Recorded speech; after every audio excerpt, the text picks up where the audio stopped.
Attention, brave viewers. This video features adults immersed in a spine-chilling horror RPG experience. The content likely includes supernatural elements, horror-related events, and potentially scenes of violence.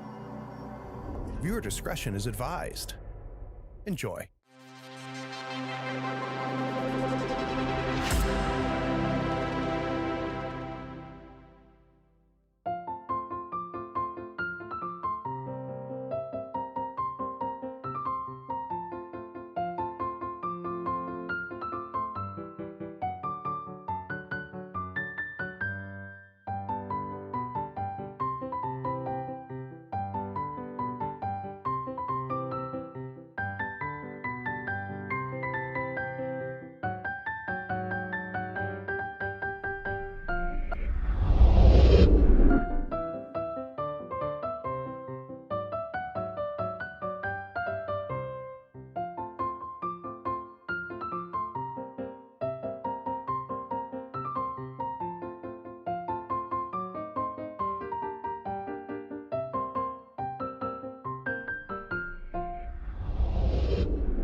Well, howdy, friends and floor heads. It is Thursday night. We didn't wait 7 years since episode 9. We actually had a reasonable amount of time between episodes. And I think I left us on one of the cliffiest hangers I've done so far.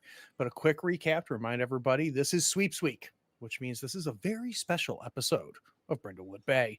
Normally, our murder mavens, are investigating murders in Brindlewood Bay. But they had a true crime writer who had become a fan of the Murder Mavens' work and invited them to come up to the Canadian mountains to talk to her about the work that they've been doing, specifically having to do with a very famous TV star that was murdered and which they solved. They got here. It was dark all the time. There's only about 2 hours worth of daylight at this time in this Canadian town of Asserton. And they met Gayatri, this true crime writer. And while having lunch in a really cozy cafe in the downtown of this tiny little village, they heard a scream. They went outside, they found a pool of blood, and discovered that animals had been going missing, but more concerning, recently, children had been going missing. So our murder mavens do what they always do, which is let's figure out what the hell is going on. So right now they have a complexity 7 question that they need to answer. And that question is, are the disappearances the work of a beast or a human? I'm sorry, it's complexity 4, not 7. I apologize. Complexity 4. And so far, they've gotten themselves 1, 2, 3, 4, 5 clues. And Maeve, I put the everything in the journal for you. I saw that. Thank you. And but we had Geraldine and Elsie go to the frozen lake that's right by this little town. They found an ice fishing hut. Jackie and Maud were like, yeah, we're not going to walk on the ice. And so they sent Elsie and Geraldine out there. They found this hut, which was obviously recently vacated, very recently vacated. The hole was carved in the center of the hut where the fishing went in. Geraldine took the fishing pole and pulled out a frozen northern pike, a huge dinosaur of a fish with a huge bite taken out of its stomach. We cut back to Maud finding something in the woods that she didn't want to meet firsthand. So Maud said, "Hey, Jackie, you and I, we're going to the hut. We're gonna stop splitting the party. We're going to get everybody together." And as Jackie and Maud started to head towards the hut, they heard the ice cracking. Where we left off, both Maud and Jackie tripped on the cracked ice, fell face first into the snow, the small layer of snow on top of this ice lake. They hear the cracking of the ice. And I said, we're going to need some night moves. And let's start off with Maud. So, Maud, I'm going to need a night move. I'm going to need it with vitality. Unfortunately, you are scared. So I'm also going to need it with a disadvantage. Okay. But before we roll anything, I need to know what you're afraid is going to happen if you fail this vitality roll. I'm afraid that I am going to lose hold of Jackie. I think that's definitely going to happen. I think that, you've been holding her hand, dragging her at this point towards this ice hut. And I think if you fail this, you are definitely going to lose Jackie. I also think you're probably going to be the first one that goes in. So if you fail this, it's definitely going to be worse than that. You're going to lose Jackie, and I think you're going to go for a swim in a lake that you may not want to be swimming in. So if you can make sure you mark disadvantage on your character sheet before you roll. Go to moves, go to night roll for vitality. Let's cross our fingers. We're going to take the lowest or the worst 2 dice. Oh God, that's a 5. That's a 5. I'm going to describe what's going to happen. Maud, you need to decide after I'm done whether you in fact want to put a crown on. So we see Maud and Jackie there holding hands, face down in the snow. And Maud, you kind of push yourself up, and what's unsettling is as you pushing yourself up from the ice, under your hand the ice is moving. So you can feel the ice push as you are pushing up against it, and you feel the cold of the lake seep through as you break into it. And you first feel it on your hand, and it's so cold it numbs out. And then the block of ice that you're on almost flips like a tiddlywink, and we see it flip over. Jackie, you see Maud's hand disappear as the ice just rotates her into the lake. Yeah, we're gonna. You put a crown on? I highly recommend that. Yeah. So mark a crown. We'll find out what it is later. For those watching, my Murder Mavens have a certain set number of crowns, and you can think of them mechanically almost like hit points. They get a certain number of them throughout the entire campaign. They can mark them at any point to upgrade a roll. So in this case, Maeve rolled for Maud a miss.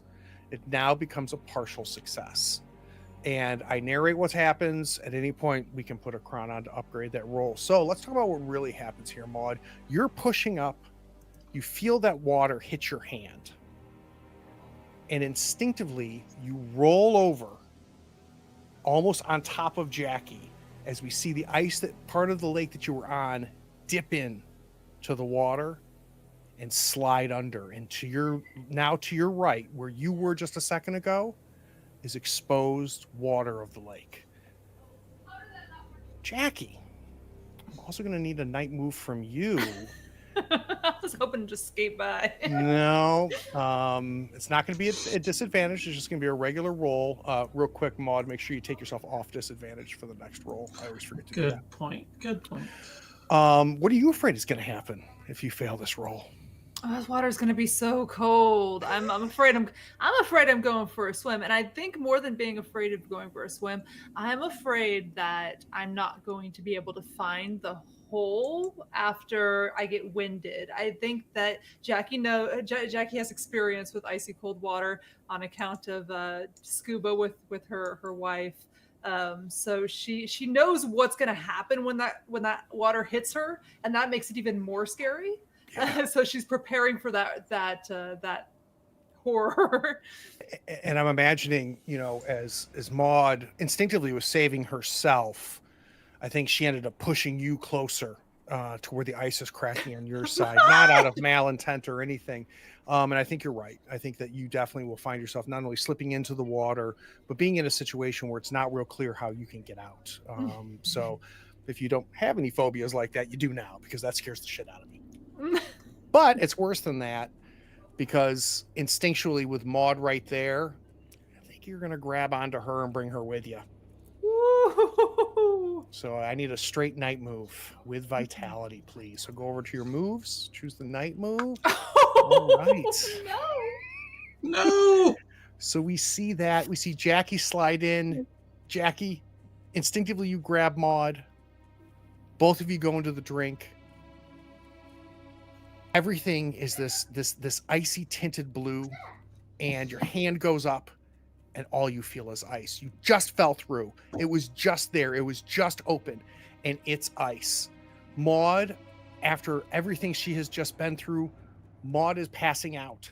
And now you've got a situation where you've got Maud on one arm, the other hand is looking for the ice, unless Putting on a crown. we're putting on a crown. Would you narrate for me why you don't fall into the ice? I think as soon as the ice starts cracking, Jackie stops resisting because she was pulling in the opposite direction. And as soon as that ice cracks, it's the other way around. She's sprinting for the cabin and like yanking Maud's arm off. Like, we gotta go fast as the ice is cracking behind them. So I'm going to need both of you to add a condition for me, and that's chilled to the bone.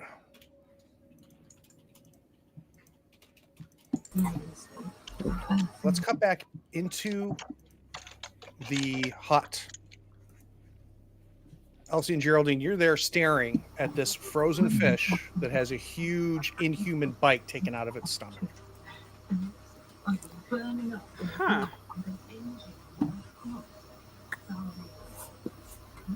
We're picking up background noise, Ames. Sorry. That's okay. Well, this ain't a normal fish.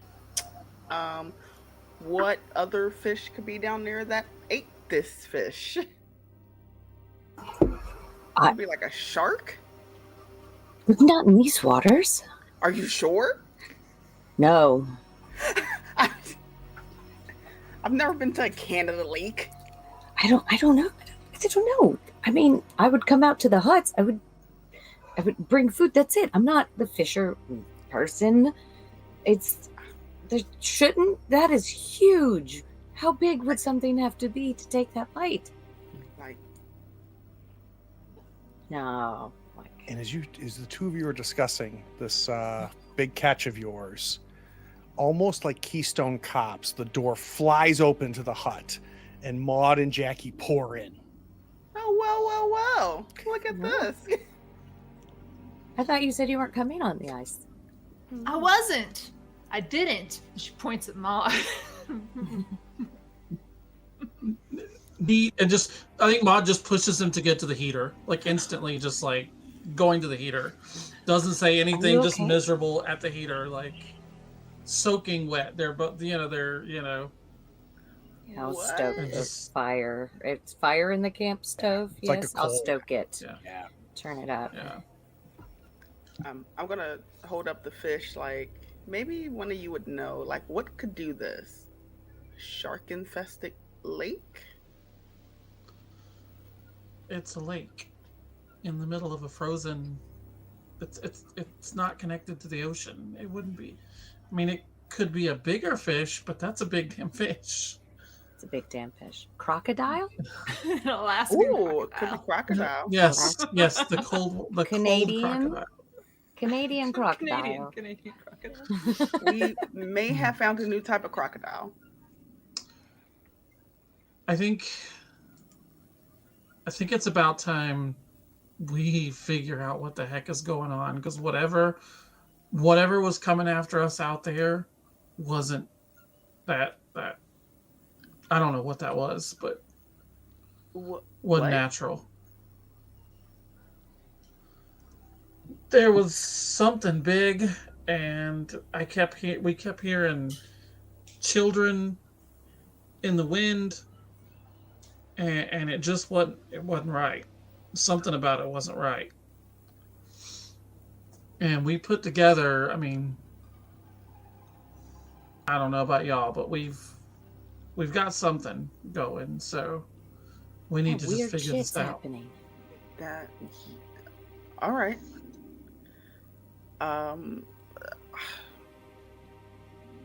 So let's go ahead and cut to the next scene. Where do we think our four Mavens are going to go after the trauma of the lake? Right back to the cabin.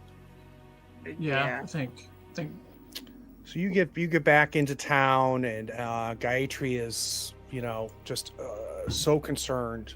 Immediately, everybody piles into her red Bronco, and we go through that treacherous climb up the mountains, where it'd be really nice to be able to see both sides of things, but we only see mountain on one side and then wide open valley on the other as we're winding our way up. The snow is coming down. She's got the heat blasted, so Maud and Jackie are slowly starting to warm up. And we get to the cabin. Gayatri says, it's late. You've had a very long day. I understand if you want to go to bed. I also understand if you'd like, the four of you would like to be left alone. I'm awfully tired, and I hope you don't find me rude. But I think I'm going to turn in for the evening. Oh, that sounds great. That's fair. You got whiskey or bourbon here. And That. he pulls one of the bookcases aside, and there's a hidden bar right there. She goes, please help yourself. Thank you. Thank you. I think that Maud is going to start scouring her bookshelves, looking for anything about local mythology, local superstitions, anything like that. So while Maud is going through and looking at the bookshelf, I'd like each of my mavens to go to their character sheets and go to the moves and check out your cozy move. We've started building up some conditions. You may want to consider doing a cozy move before we go to bed to clear some of that out. Right now, I've got Geraldine with freaked out. I've got Maud with shocked, scared, and chilled to the bone. We've got Elsie with off balance, and I've got Jackie with a thing for the deputy, as well as chilled to the bone. But Maud, as you are looking through this bookcase, let's do a meddling move. And if I could do it with reason. Okay. All right, I'll take it. Very nice. An 11. Now, I don't know how crown rich you are. No, I can remind you if you'd want to get yourself a void clue, or you can be happy with it and save it. I think I'm going to save it. I'm running out of crowns. Yeah, you definitely want to save it. You definitely want to save it. I've used like 2 or 3 in the past 2. So, Maud, you're going through. There's a lot of books I think you anticipated. Some of the earliest versions, or not versions, but some of the earliest attempts at true crime, which really kicked off in the early to mid 70s, is when you started to see people write about actual crime, but in a fictionalized narrative novel way. She's got some first editions that are very, very impressive. As you're pulling one of the books out, there's something that was squeezed or wedged between the two books, and the papers, they're folded up, they fall to your feet. She'll reach down and pick them up. Maud, did you and your husband ever build a home? Did you just buy homes, or your husband's? I think Gerald tried to build a home, and they got about 6 months into it, and he was like, this is the worst thing I've ever done, and they hired contractors to finish it out. I think that was the closest they came to getting divorced during that 6 months. With Maud saying a lot of "I told you so's." So Maud, when you pick up this paper and you start unfolding it, you're familiar with it. The paper has a different texture to it, almost kind of a slippery, oily texture to it. And you start opening up, and it's obvious why they're called blueprints, because the entire interior is all this shade of light blue, and there's all these drawings. And as you kind of lay it out and look at it, it's large. You start realizing, well, wait, there's the lake. Oh, okay. Now here's the main street there's the general store where we met the old woman. There's the cafe where we ate, and you realize it's blueprints of the town. But you see in pencil drawn what appears to be a series of tunnels. And these tunnels appear to connect many of the buildings in the town. They were added to these blueprints. So that is your 6th clue: blueprints for a set of underground tunnels beneath the town. I think she'll call out to the other mavens. This is interesting. I love interesting. She's coming over like with a bottle of bourbon and like she's like confiscated all of the blankets and got them wrapped around herself. I got whiskey. I'm come check it out. What's happening now? I wasn't planning on sleeping ever Yeah. again anyway. I think maybe in the morning we should check this out. But now's you mean the actual tunnels? Got it. Yes. Yeah, that's what I mean. I'm not going back out there tonight. So You tunnels, can't make this me. is- I don't know. Maybe she's trying to be like, what's the Stephen King?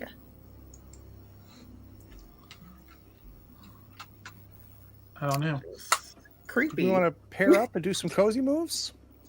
Yes. All right. Sure. So take a look Yes, at your let's do cozy that. activity. You'll want to be doing your cozy activity in some form or another. Huh. And who wants to pair up?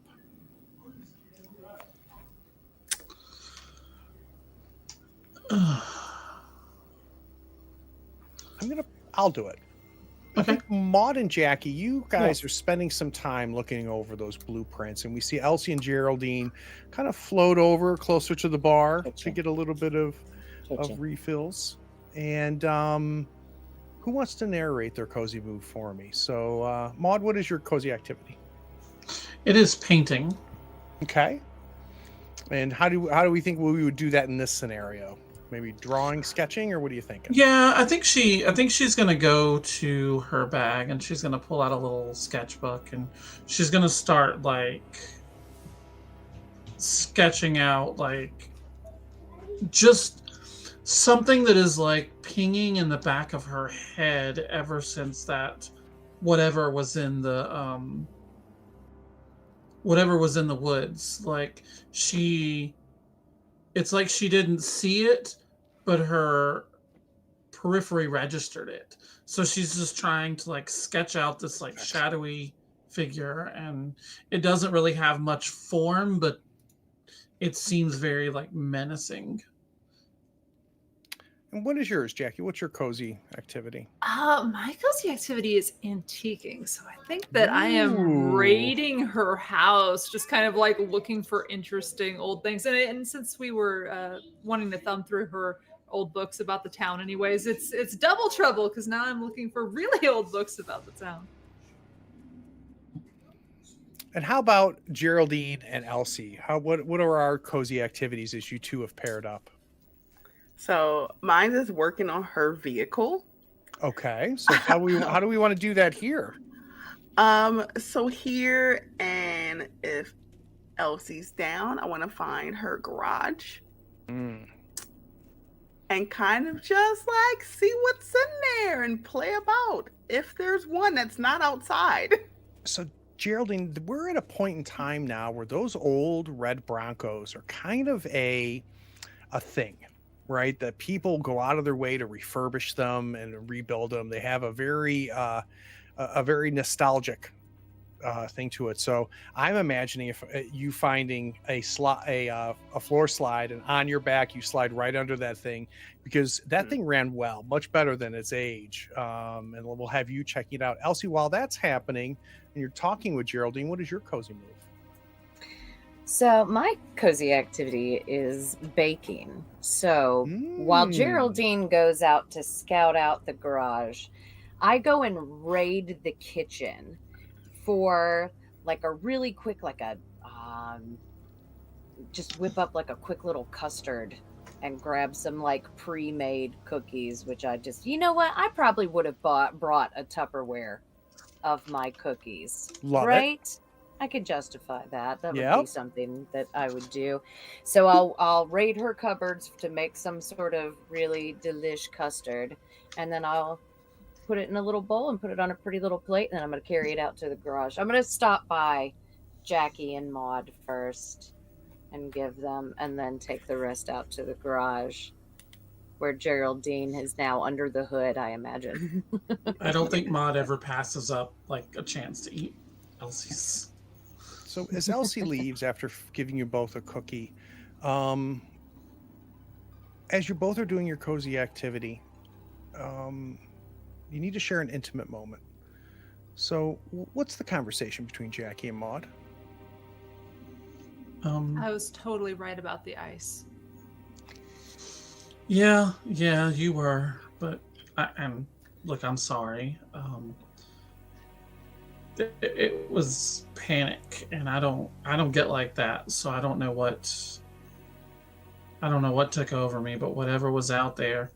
And she holds up the sketch and shows it to you, and she says, whatever was out there scared the tar out of me.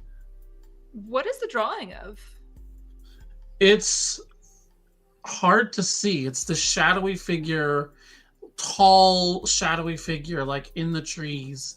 You can see the eyes, you can see like this vague shape, but it's very undefined. That and the sound of children laughing coming from it is unsettling. Yeah. She says, I just don't. I've been in the woods plenty of times when I was a little girl, and I ain't ever seen or felt or heard or sensed anything like that before.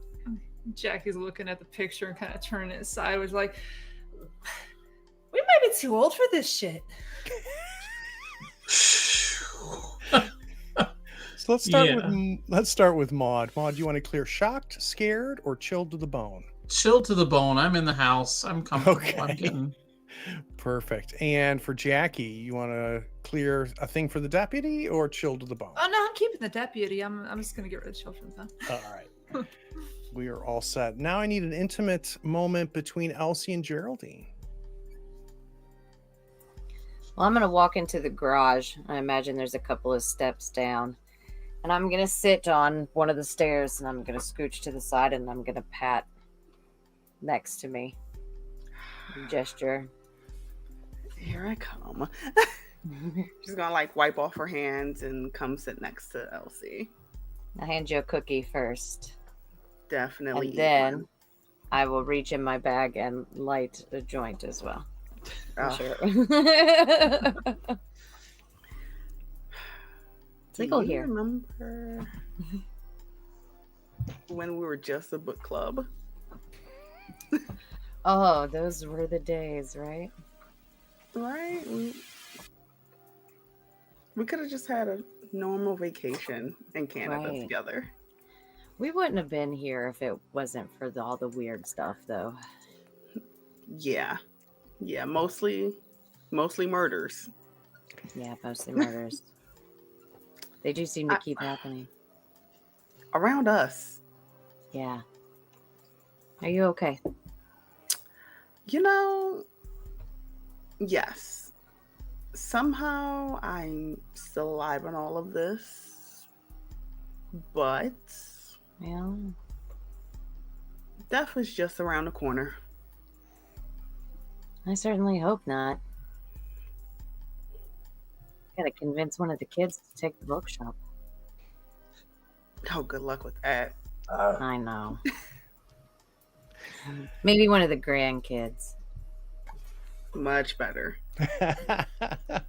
All right. We see our mavens fade off, head to their respective bedrooms. Elsie, you can clear yours, and Geraldine, you can clear yours. You're freaked out as well. You two are condition free. And let's go ahead and cut to breakfast the next morning. There was a note left on the table as you guys kind of woke up and got out to the kitchen area. And Gayatri, and then her note, she says, I'm having one of those rough days. I am so sorry. But please, the house is yours. You are welcome to borrow the Bronco if you'd like. Hopefully I'll be feeling better by this evening. She says this evening in the note, but you guys look outside the window and it is as dark as it was, quote unquote, last night. And you remember that, it's only like between 3 and 5 o'clock in the afternoon that there's any daylight this time of year. Mm. I don't like it. This place kind of sucks. Yeah, a little bit. This place It's cold and kinda it's sucks. dark. Mm-hmm. It's like the cold I can live with, but this goddamn perpetual darkness, vampires might be up to all of this at this point. Maybe they are. Actually, that's not a bad idea. Besides the Canadian alligator. I don't know. There was If a we lot of blood find on them. one, Fish. if we find one, we're gonna call it an Elsigator Elsigator. because I discovered it. Did you discover it? Yeah, obviously. Oh, okay. That's our narrative. All right, that's fine. Yeah. What are my mavens going to do today? Or next? I think we need to figure out the tunnels. Need to investigate where these tunnels might be. Do we have any like strong feelings about what's happening here? This is weird. This isn't like normal murder weird. This is like we need to go home weird. Why would we go into the tunnels? Is there a No. normal murder weird? Well, a normal murder doesn't like chase me through the woods cackling like a child and trying to drown me in ice water. Normal murder I'm just sorry, lays what? there. Do you say cackling? Yeah. Yes. Chasing you through the Yeah, no, woods? that was last night, but this right now, like, yeah, dead people, they just lay there. That was really what I was getting at. I'm comfortable with them laying there. Unless we have doppelgangers that try to murder us. Yeah, that's also not good. No. So the question that we have to answer is complexity 4, and we have 6 clues. Mhm. So we could Oh. try to answer this question and move to the next question. Good. All right, so let's do a quick review then. Again, the question is what's causing these disappearances? Is it a human or a beast? Our clues are that stolen artifact, which we defined partially as kind of like some sort of bone statue or bone necklace. We've got the sudden deep freeze that happened inside the cafe, where there didn't appear to be any cause for it, but everything got real cold real fast, and then it just went away. We have that piece of unidentifiable technology that you found near the body or near the crime scene, if that was a crime, that was strange and almost alien-like, but we didn't really define it other than beyond that. We have, of course, our fish, which is the small dead creature frozen through with a bite in its stomach. We have the child's eerie laughter carrying in the wind. And now we have these blueprints. Do we think we can piece any of these clues together to answer our first question? I mean, I think Rod, we you were- can. We're good You were at thumbing this. through the books on like local folklore. Did you find anything in there that matches this array of nonsense? Please don't make me go into the caves or the tunnels. I don't know. There's just a lot of scary things that are out there, and there's this could be any one of the crazy monsters that they believe in, assuming is there any chance it's just a bear of some sort? Like an abominable bear? Like I would I don't believe an know. abominable bear. No, I've never met a polar bear. Polar bears eat fish. That's But how long can they breathe underwater? I don't know. I've never asked. Why them. would they have an artifact Ugh. and a weird piece of technology and a map of tunnels? And the pool of I blood. think this is logical. I don't think it's going to be a beast per se. Well, keep in mind, we it's- don't have to say who it is, right? If we think it's a person, that's not part of the question. The question is just, is it a person or a beast? Well, It's if a it's monster. a person, It's a monster either way, right? A monster. Yeah. Yeah, either way. if it's a person, it's someone pretending to be a beast. Or is only sometimes a beast. But it's the one that's throwing me off is the technology. Yeah. It's very weird. Well, let's say if it's a person, it could, the weird alien technology could be something that they're just working on that we know nothing about, or it hasn't been released or something like that. Could be some Area 51 type shit too. Could be. Aliens.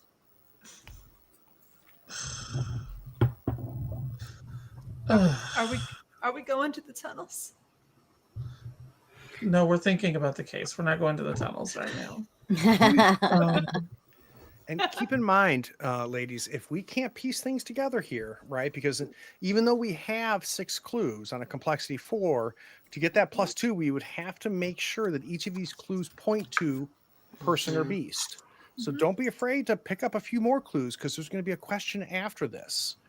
And you're going to have the same set of clues. So clues you don't use to answer this question, you could use towards the next question. Do you know what Amanda? Why don't we go talk to the right lady now? at the general store? Oh, wait a minute. Geraldine said What would something she say? important. She would say we need to check out the tunnels. She's saying Amanda Delacour would go head to the tunnels. We all know it's true. She would. Oh, Delacour. All right, but Geraldine has to drive. I don't trust Somewhere. anyone else on these mountains, and I'm reaching for I'm the not bourbon driving. bottle. Oh yeah, I'm good.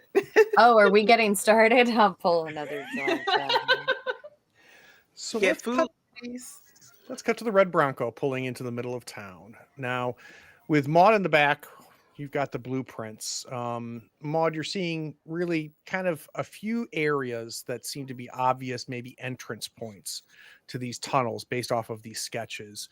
There's the town hall, which is really the largest building here in this little town. It's also made of, wood, almost like a log cabin, but it's 2 stories, which none of the other little town buildings are, including the cafe. We, of course, got the cafe. We've got what appears to be the doctor's office or a medical office of some sort. We've got the hut, but that doesn't seem to be connected really to the tunnels. And then the cafe itself. So is between the town hall, the medical office, and the cafe, is there a place that we think we're going to try to explore to find an entrance to these tunnels? Whew, which one would be the least weird? I think- That mayor really liked us. We could, We can- well, really liked Maud. But we could potentially use that to get in. I'm just saying. Yeah, I think we can try. We could try the town hall. If anything, maybe the town hall can confirm our blueprint. Oh yes. True. So before we get to the town hall and you come up to the front door, it's locked, but as soon as you realize it's locked, you hear a voice. And running from the cafe, we have our mayor. So good old George runs up and goes, ladies, I didn't know you wanted a tour. Here. And he kind of pushes his way in and he unlocks the door from this huge keychain he has. And he goes, it's cold out. Let's go inside. And he throws the door open to this town hall, which is only like 5 rooms. It's pretty tiny. There's kind of this makeshift folding card table front desk area where nobody is. And as you kind of go in, you see on the left-hand side, there's this huge cork board for that, where people would have events and stuff that they would pin up there. It's mostly empty. The floor is this kind of very dated, and somebody who works here smokes, because it's also kind of got that nicotine stained black and white tile on the floor. There's against the one wall, there's a bunch of folding chairs. So maybe they use this back area of the town hall for like meetings and things like that. But we do need to paint the scene. I'm going to start with you, Elsie. As you look around this town hall, How do you know that this space is designed to be a community refuge from the oppression of the darkness of winter? Community refuge. The oppression of the darkness of winter. How can you tell that sometimes they just use this place to just get away from the darkness of winter? Yeah. I'd say up in the rafters of the room, there are all kinds of decorative dangling lights. How about for you, Stuff Maud? is different. What do you notice that makes it obvious that there are times when the people of the town just come here to get away from the darkness? There's a jukebox, Ah, Yeah. what? and it's got all your Go ahead. it's got all your old everything in it is 60s country. So you notice, Maud, as So you're looking at this thing, that there's one button that is like it's worn to the point that you can barely see the letter and the number, right? So obviously, this is the most commonly pressed song. What song is that? What song is the most commonly played here in the town hall off this jukebox? Patsy Cline's Walking After Midnight. Beautiful. Well done. Love it. Geraldine, you see the lights, you see the folding chairs, you see the jukebox that Maud mentions, but you also can tell that this place is a refuge for the people to get away from the darkness. What do you notice? The beautifully painted flowers along the wall to kind of show more spring, longer hours, not Mhm. dread of winter. It's bright in here. And how about for you, Jackie? What do you notice? I think, especially given Jackie's personality, I think she notices the most literal things. I think there's big metal halide like sun lamps and like space heaters, like warming stations that are kind of like pushed around so you can like actually catch some sunlight and like warm yourself up by a heater.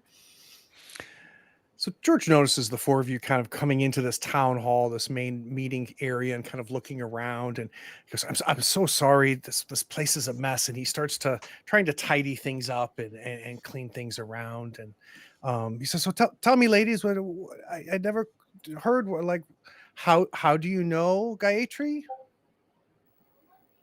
She writes some of our favorite books that we've read before.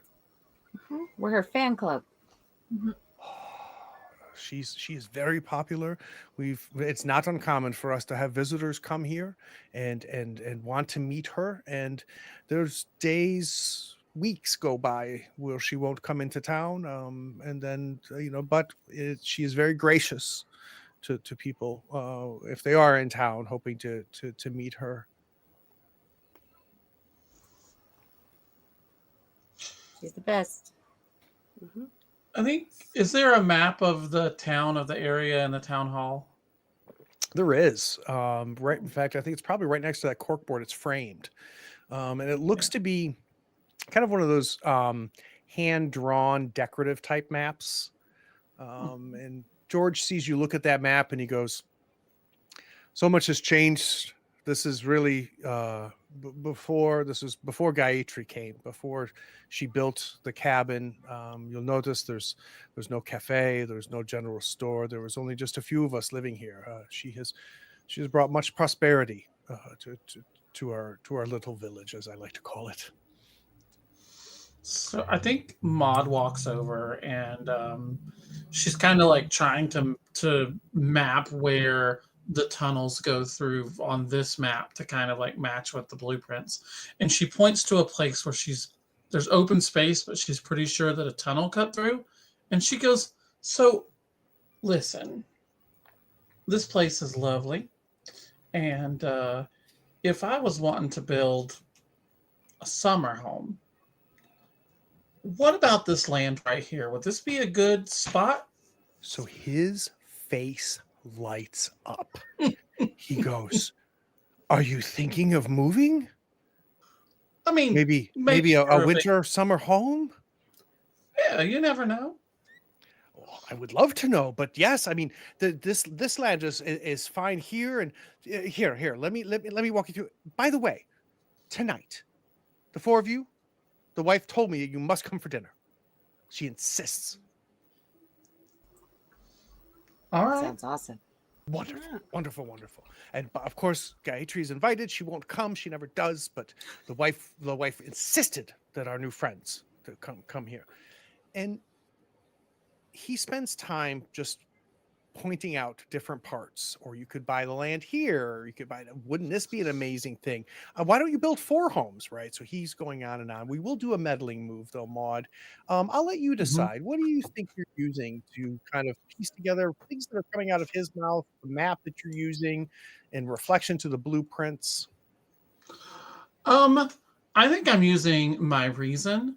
Okay. But I also think that she is kind of like, while she's got his attention, doing the mod thing and signaling to them to disperse, to do their own thing.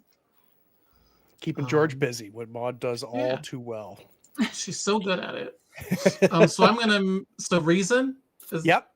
Okay. I am not rolling well today. Well, you are very successful though in keeping him distracted. Okay. Yeah. So as you kind of get the signal from Maud to go kind of do what our murder mavens do, what do you guys do now that Maud has got George all tied up? As soon as I see this and he starts talking about summer homes, I just quietly slink to the back into possibly one of the rooms. Yeah, in fact, you immediately find George's office. Door's not even closed. Is there a window in here? There is. I want to unlock that window. Inside his office or to the town hall mate? Okay. Inside his office. All right, so let's have you in there. You kind of vanish. And I think Elsie and Jackie know what you're doing. And maybe they're doing a little physical blocking, right? In case he were to turn his head. You unlock that door. Let's do a little meddling move for you. And I think this would either be reason. I think it's reason. So let's do a meddling move with reason. Okay.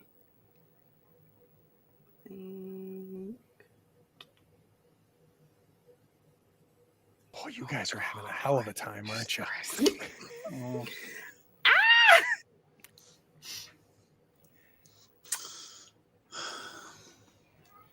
So, Geraldine, you unlatch that window.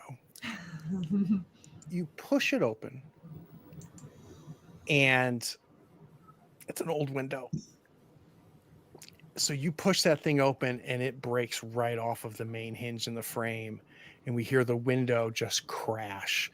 Maud, you hear the crash. Elsie and Jackie hear the crash. George turns around and goes, what there's, excuse me, I'm so sorry, Miss McAllister. Something seems to be going on in my office. And he starts walking towards the office. The wind. I think it was just the wind. It was a very big gust of wind. It probably rattled it in the face. I didn't hear anything. What is that? What is the name of this lake that has the little hut on it? I tried to redirect him if possible. Let's do a day move, Elsie. Let's do a day move with your presence, because I think you are trying to charm and distract poor George before he heads to his office. Okay.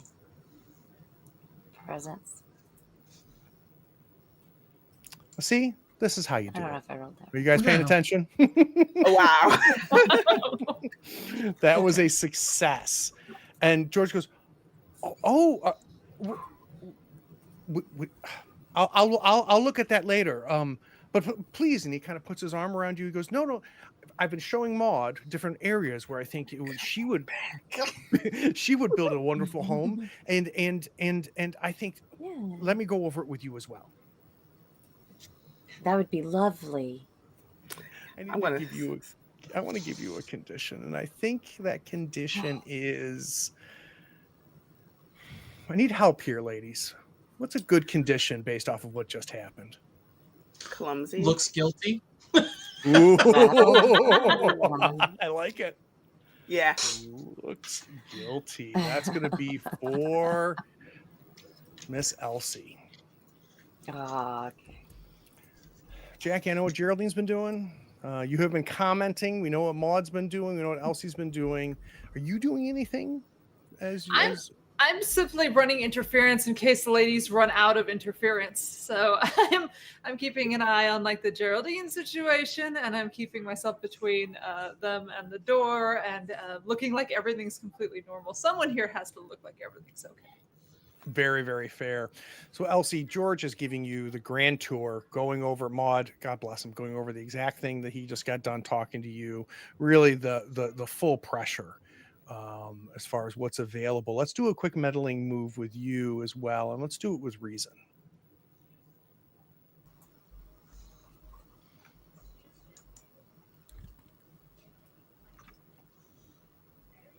With Maud or with Elsie?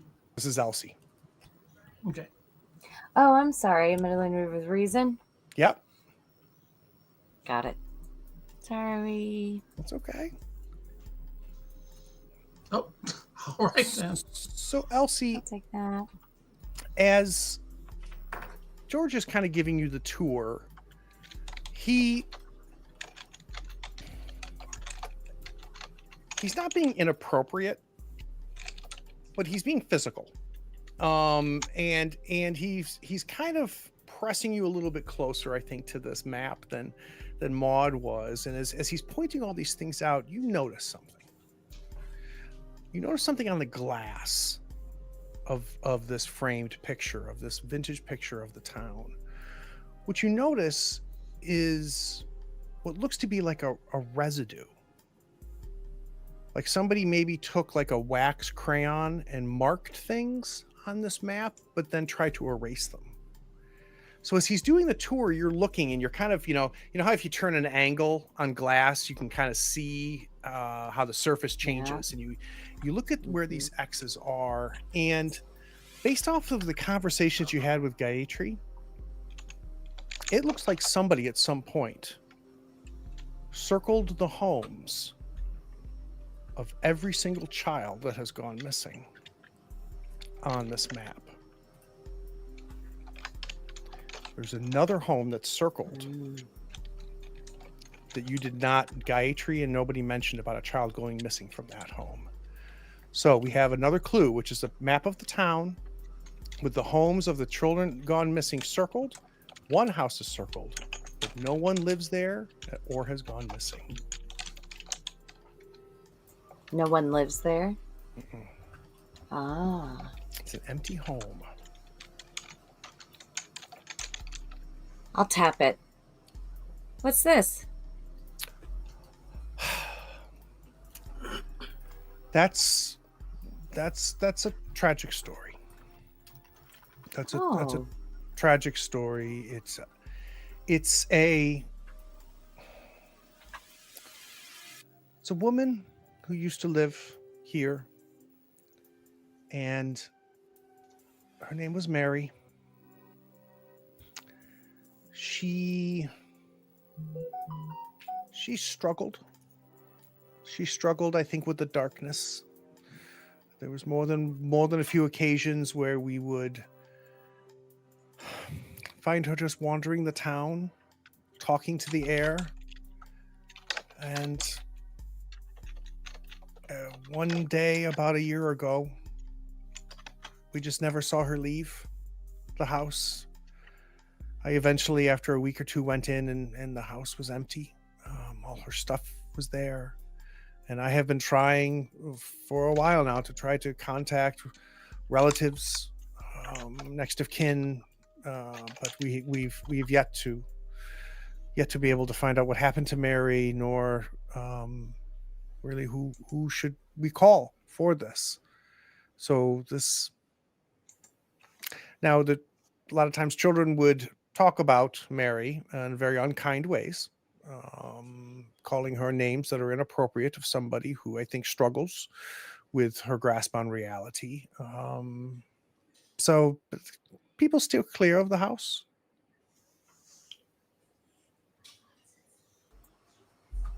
That is tragic and sad. Who were the children who were mean to her?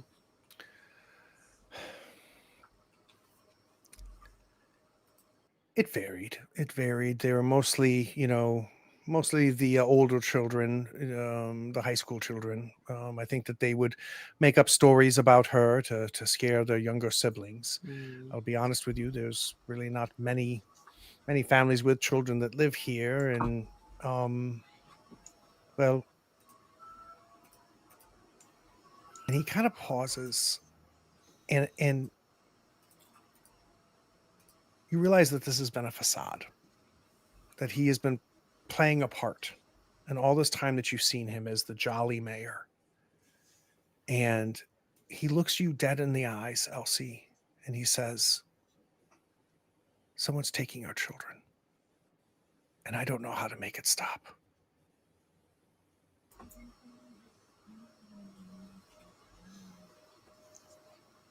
We'll figure it out. And he kind of gets a little emotional. You see his eyes start to water, and he puts his hand on you and he goes, "This town is everything. So much has been taken and lost here. And for somebody to be taking our children."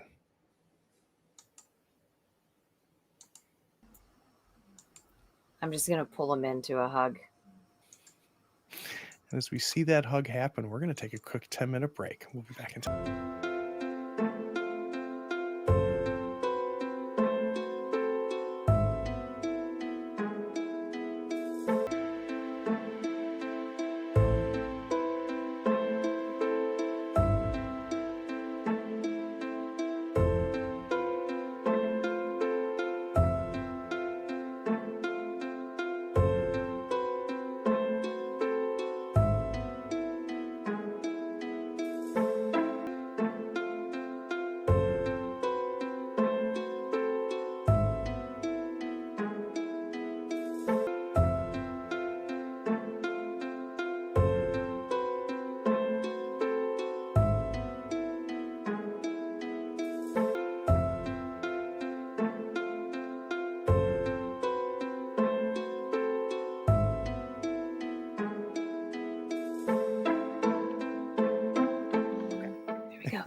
There was some theorizing happening during the break, but we're going to come back to the fiction. Elsie, is George kind of revealed himself a little bit to you, and being Elsie, incredibly kind and compassionate, you give him a big hug.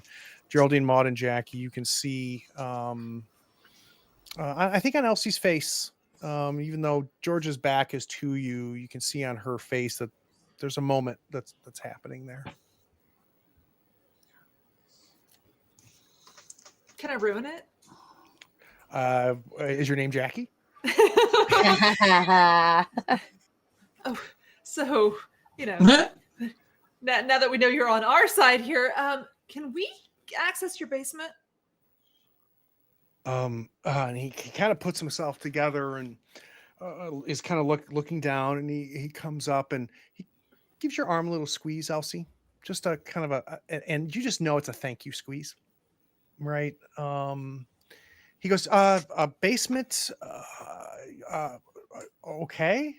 It's more of a crawl space than a basement, but sure. Come here, come with me. And he walks you over to kind of like this utility area. It's full of mops and flashlights and things like that. And he kind of pulls away a rug, and there's kind of like essentially a trap door, right? So a door, you can see the hinges, you can see the metal brass ring on it. He goes, I mean, it's like I said, more of a crawl space than a basement. He grabs the ring and he pulls it open, and you can see about 4 foot down, really the first time you've seen bare ground since you've been here. Like just the dirt. There's no snow on it. It seems like everything has been covered by snow, but here suddenly under this house, under this town hall, you see just bare dirt. Oh my, they have dirt here. Do you have a flashlight? Take a deep breath. of course, it's just the look on his face, super confused, but being very congenial. And he hands you a flashlight. And it's one of those, I don't know if I'm just too old, but do you remember those large, really heavy flashlights that had like that Does almost it have like the handle on top? it's got the handle on top and it's Yeah. got the weird like letter Z battery or whatever that's in it. That's like the biggest 9-volt battery you've ever seen. And he hands that to you, Jackie. And the only thing that was good about him is they were bright as hell. Flip it on and give it a couple taps so that it stops flickering. And I'm gonna get down in the crawl space and see what I can see. So Jackie, you hop down into the crawl space and you got the flashlight going. And kind of remembering the blueprints, right? Kind of remembering the tunnels and the tray that Maud was showing you. Yeah, it's about 6 foot deeper towards the front, but you can see the entrance to this tunnel. And I'm not 100% sure what you would have expected, but I'd be surprised if you would have expected it to be rimmed with bricks. So it's like lined with bricks, like a man-made formation around this entrance to the tunnel. It's not just a hole in the ground. Oh, that is unusual. I'm gonna call up to the ladies, like we have a tunnel. All right, let's go. All right, I'm gonna hop down. We'll be back, Mr. Mayor. And he's just very confused. I was kind of hoping I was wrong.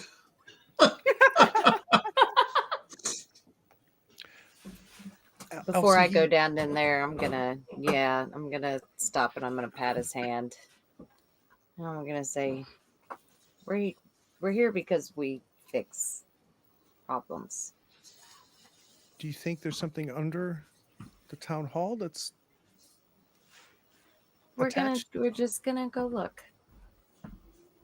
But we'll do our best, and you keep doing yours.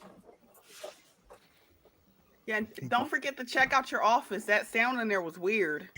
Yeah, check your office. And he goes, "Oh, that's right." And he kind of takes off as Geraldine Elsie. I give him a cookie. Give him a cookie before he leaves. So none of you, I don't know who's the shortest of the four of you, but none of you are 4 foot. So nobody's able to really stand, right? So we're either at best crouched down, our heads kind of down with the floor of this town hall above you, or you might even have to crawl depending on how tall you are. We've got Jackie's light shining through. The ground is wet, as you would expect, with all of around it. You can see the edges of where the snow gives up and no longer is able to seep into under the town hall. And you see this masonry work rim around the tunnel ahead. This sucks. All right. Jackie will take the lead, 1, because she has a light, and 2, because she doesn't want anything sneaking up behind her down there. Jackie, having taken the lead, having noticed the brickwork, let's do a quick meddling move here, and I think it's with reason.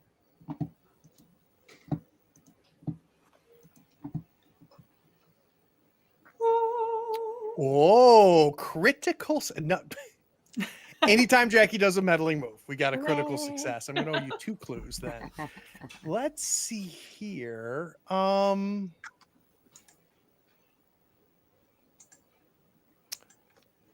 Yeah. Jackie, you're first. And as you're working your way towards, which you assume is to be the entrance to this tunnel, the dirt is loose.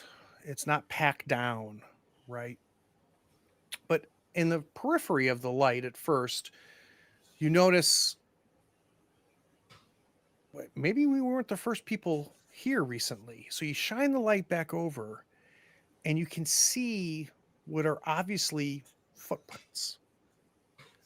Maybe somebody else has been down here somewhat recently and they are on 2 feet, right? Because you don't see, they weren't crawling. And it seems to be the footprints started just at the edge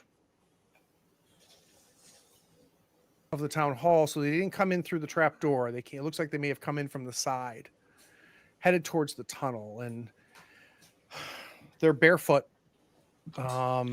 Either maybe a small man, large woman. It's real hard to tell with these footprints.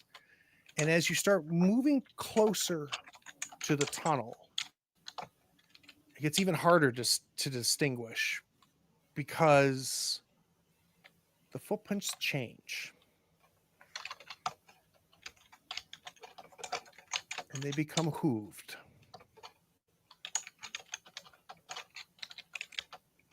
And not just like footprint hooves. It's footprint, oddly shaped footprint, smaller, and then suddenly you start to see it morph as whatever was here was stepping. But then it just disappears. It just ends about 2.5 feet, 3 feet before you get to the entrance of this tunnel. So that is another clue, which is animal footprints in the snow slowly morph from human to animal, then disappear.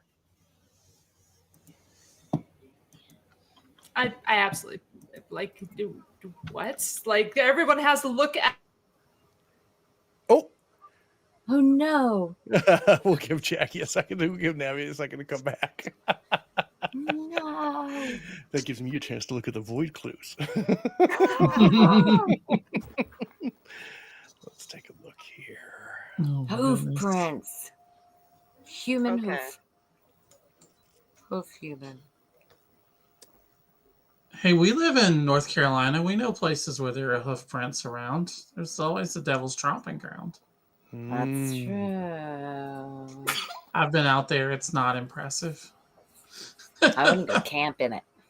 So, what are the other three ladies doing? We're gonna have all three of you notice these footprints. I'm assuming Jackie's pointed them out to you. I am complaining the whole time, having to be bent over at my age, scuffling through this thing, talking about how much my joints hurt and my back hurts and my legs hurt. The whole Maud's just like, I got 5 years on you. Hush. Keep moving. Geraldine wants to get a closer look at the entrance. So Geraldine, while Jackie is kind of preoccupied maybe with these footprints and checking them out, we have you kind of break out and head towards this entrance. There's a few things that you notice. One, like I mentioned, this was some sort of masonry brickwork to the entrance of this tunnel, and it appears to go down as far as you can see. Hopefully you'll get a chance to grab Jackie's flashlight, but it looks like that masonry work carries down. So it's not just around the rim of it as you look over that. As you're kind of checking it out, let me get a reason meddling move from you. Oh, lovely. All right. Meddling.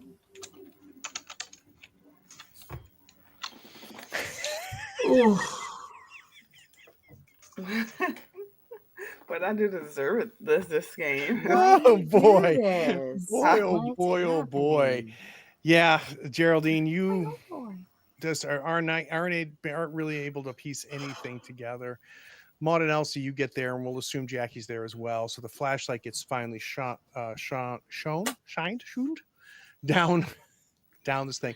It's a good 7 foot before you can see the bottom of this vertical entrance to these tunnels, and you can see that the tunnels extend out after that, but they're all dirt. So it looks like just the entrance is brick, but it's a good 7 foot down to get there. You can just tell by shining the flashlight. I don't say this too often, but I feel like I'm a bit too old to do this. Yeah, that's what I've been saying.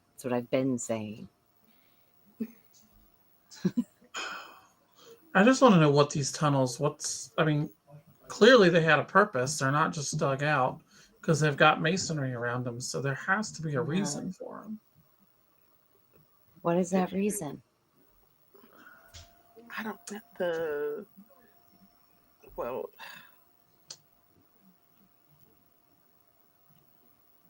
I my think mind is going back to alligator. I think we've got everything out of alligator. George we can get. Maybe we should talk to somebody else who's a native. Hmm. Do we want to cut to somewhere else? Where are we going? The general store to talk to the elder. General Ah. store. So let's I have mean, the we can bell also- ring on the door of the general store as the four of you walk into the general store. And, there, right behind the counter is, as everybody would expect, especially Jackie, who interacted with her, is who you found out to be a woman, older woman. She's not much above 5 foot, and like the counter that she stands behind is almost shoulder height for her. She's close close to your age, but she's also one of those people that she could be 50 or she could be 105. Right? You know how some people like you just can't tell exactly how old she is. Her name is Elderwise, or she's called Elderwise. And the four of you walk in and she goes, "All the strangers are here."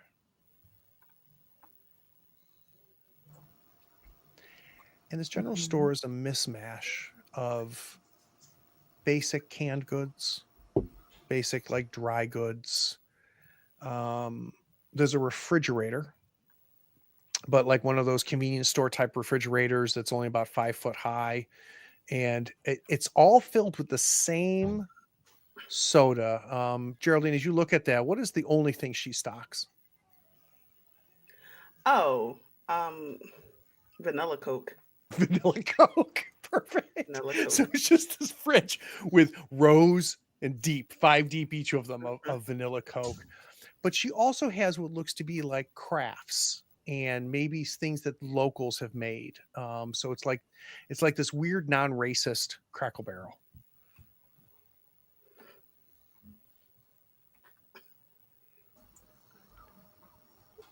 I'm gonna go take a look at the pottery. Ooh. Elsie goes check out the pottery. Maud and Geraldine. I'm gonna go buy a vanilla Coke. You thirsty? Vanilla cooks with the way. Oh, second of all, Jackie, you're back. my internet just like completely dropped. And I'm like, that's unfortunate. And now it's back. Oh, good. Try hotspotting. Very quickly, Geraldine did some poking around of the tunnel. Okay. Didn't really find anything. The four of you got there, showing your flashlight down there. It's about a 7-foot drop. Nobody was going to sign up for that trip. So we decided, hey, let's go talk to this elderwise woman that you met who runs the general store. So that's where we are. We're in this general store, which is a collection of supplies like dry goods, canned goods. There is a refrigerator that has got like a glass front to it. Apparently she likes vanilla Coke, or everybody in town likes vanilla Coke because that's the only thing she stocks there. Ew. The worst Coke. And Objectively bad. there's also a lot of crafts that she sells as well. They're obviously homemade, and they're kind of all around there. She's welcomed the four of you and says, "Oh, happy to see that the strangers came to see me." What is the weirdest handicraft that she sells? I don't know. Let's pose that to the other three. So Geraldine, Maud, and Elsie, as you look at all of those crafts, some of them you don't really know what they are. Some of them look innocuous. Elsie, what's the weirdest one you see? Oh, the weirdest one that I see is a collection of little lawn gnomes, like handmade, slightly sinister, subjectively. Totally out of place. Totally out of place. Lawn gnomes. How about you, Maud? What do you see? There are a couple of the pictures that are made out of different colored pebbles glued to a piece of like paper. And so, it makes like one looks like an owl and one looks like a hawk in the air, and like they're all just these different colored pebbles that make these like collages. What do you see, Geraldine? Oh, the weirdest thing I see is like the little statuettes that's made of just twigs bind together. Like Blair Like Witchy. very Blair Witchy, yeah. Yeah. Oh, okay. So I'm buying one of the little weird effigies. That's coming home with me for sure. I'm picking up the creepy little tied together stick men and I'm holding it up. I'm like, look, Mom, do you think someone looks like me? Spitting image. So, Jackie, you go up to the counter to where this woman Elderwise is, and you set down your little figurines that you want to buy. And she goes, "Oh, these are lovely. There's actually an entire class they teach at the middle school with the middle school children where they make these. And I told them that anything we sell them for would go directly to the school. So I've not priced them. They're pay whatever level of generosity you feel you have in you." And she pulls out kind of this old metal like receipt carbon thing. She starts writing on it, and as she looks up to you as she leaves the price and this little carbon copy, she goes, "How much do you think our middle school children are worth?" Wait, I think Jackie's is like put me down for like a flat 100. I never had children. What were you gonna say, Geraldine? wait. Add also this Coke with it. Oh, the Coke is $5. So she $5 for $5. I'll pay you $100 for the sticks, but with $5 for a soda, we've got to. She goes, it turns out I have a special that if you buy 4 of the stick figurines, which you have, you get a free Coke. And she puts $100 on there. Jackie, you notice on top of her little register, which she's not using, she's doing everything by hand. She's got a little cash box next to it. So I don't know if this is just decoration, but there's a paperback book on top of the cash register. And you read that spine, and it is one of Amanda Delacour's first books. So when you read the spine, what's the title of one of Amanda Delacour's first books? The First Night. The First Night. And she notices you looking at it, and she goes, "Do you like Amanda Delacour?" That's an understatement. I think all 4 of our heads just swivel towards her like one snap. So she says, and she kind of leans in. She goes, "I can't get anyone in this backwood village to read her." And she takes it off her register and she goes, "Dearie, for your generosity here, this is a I've read it so many times. It's my favorite of her 3 books. She's written a lot more than 3 books. It's my favorite of her 3 books. I want you to have it." Oh, and I put that in the purse. I'm going to reach in my massive bag and pull out a brand new copy of the latest Amanda Delacour novel. And it says like issue 375 or something. And her face lights up. She almost gets 10 years younger, and just to her expression as it. And Jackie, as you're sliding the book into your bag, it gets the best of you a little bit because the edges of it are tattered and everything. You just give it a quick flip through. And as you look at the pages, the letters start to rearrange themselves. Oof. Uh-oh. And they just move from words that make sense to words that don't make sense until they reorganize themselves in tidy little paragraphs and tidy little rows with the same word over and over and over again. Persephone. Persephone. Persephone. Over and over again. That is your 13th void clue, which is a page of text that rearranges itself to say Persephone over and over again. Jackie, I need a night move. Oh my God. Let's have a night move. And before you roll it, I'm definitely going to need it with sensitivity. Okay. What are you afraid is going to happen if you fail this roll? Don't feel it. Um, Don't feel it. Wow, I don't know if I'm having a hard time thinking of something that I would be afraid of in this moment because like such weird stuff has happened that like the text rearranging itself. Like for a moment, everyone will think I've gone mad again. Like, So, and how would they know that, right? So how would they? If you fail this roll and you're saying everybody's going to think you've gone mad? Why would they think that? I think what it is that Jackie forgets that like we're in mixed company, and like I think that she'll like if she doesn't maintain her normal composure, and she'll be like, what is Persephone, and like make a scene of it, right? Yeah, and I think it's going to freak out our kind little owner of the general store, but it's worse than that because not only are you going to make a bit of a scene, but I think that after you leave, Miss Elderwise is going to be making the case to everybody in town that the only thing that has changed between when animals were taken and children were taken was the invitation for these 4 strangers to arrive to town. So let's do a night move with sensitivity. Pardon me while I implicate us all. Oh no. No. Now I Oh, you knew, gotta and do I felt that bad when crown. I asked this question in episode 9. I asked you how many crowns you had, and you're like, "Ooh, I got so many."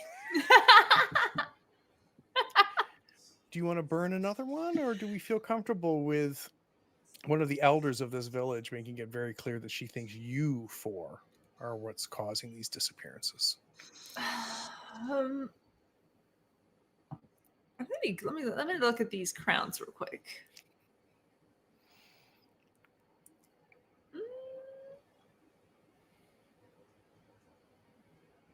I'm going to take a Crown of the Void this time. Go ahead and mark it. The chariot is very interesting. All right, let's go ahead and mark it, and we'll talk about it at the end of the episode. Okay. You're able to keep yourself together. The condition I want to give you is unable to read. Until it's clear you just don't feel comfortable, right? Looking at any books, reading any letters, just the idea of written communication is something that you're just not crazy with. So let's add unable to read to your conditions list. For those of you playing at home, normally it is 15 void clues to trigger the final mystery, which deals directly with the conspiracy of the midwives of the Fragrant Void. They've hit 13, but Maud has taken the Fox Mulder move, which means it's now triggered at 14. We are 1 away from that, and we've also triggered the Mulder move, which we will see come up here in just a second. Yeah. What were you going to say, Maud? I'm sorry. I was going to ask if I could use the Mulder move, because when you use the Mulder move, you can turn 1 void clue that you find into a regular clue for the mystery. So, yeah, that's a given, right? So because you have the Fox Mulder move, you could take any of the void clues that you have on your list of void clues, and you could use them to help answer any of these questions. Okay. Not just the one that was uncovered this time, right? So you could use any of the past ones as well. Okay. Plus, you also, we'll talk about it, are going to have a meeting with your contact before we finish the episode out. So Jackie, you're able to keep yourself together. You fold the book up. There's been times when you had these weird things happen to you, because I'm pretty sure of these 13 void clues, you found 13 of them. That when you would look away or shake your head or blink your eyes, it would go away. You just, right before you drop it back in there, you look at those pages again, and they still say Persephone, Persephone, Persephone over and over again as you stuff them in there. Jackie's been busy buying and reading. What are Geraldine, Maud, and Elsie doing? Are there any scrimshaw carvings in this place that are very similar to the one that we found? You talking about the like similar to the bone necklace? Yeah. Mm-hmm. Let's do a meddling move and find out. As you kind of looking to kind of match things up to this bone necklace that you found. Can I use reason for this? I'm good with that. Yeah, let's do a meddling move with reason. Okay. God.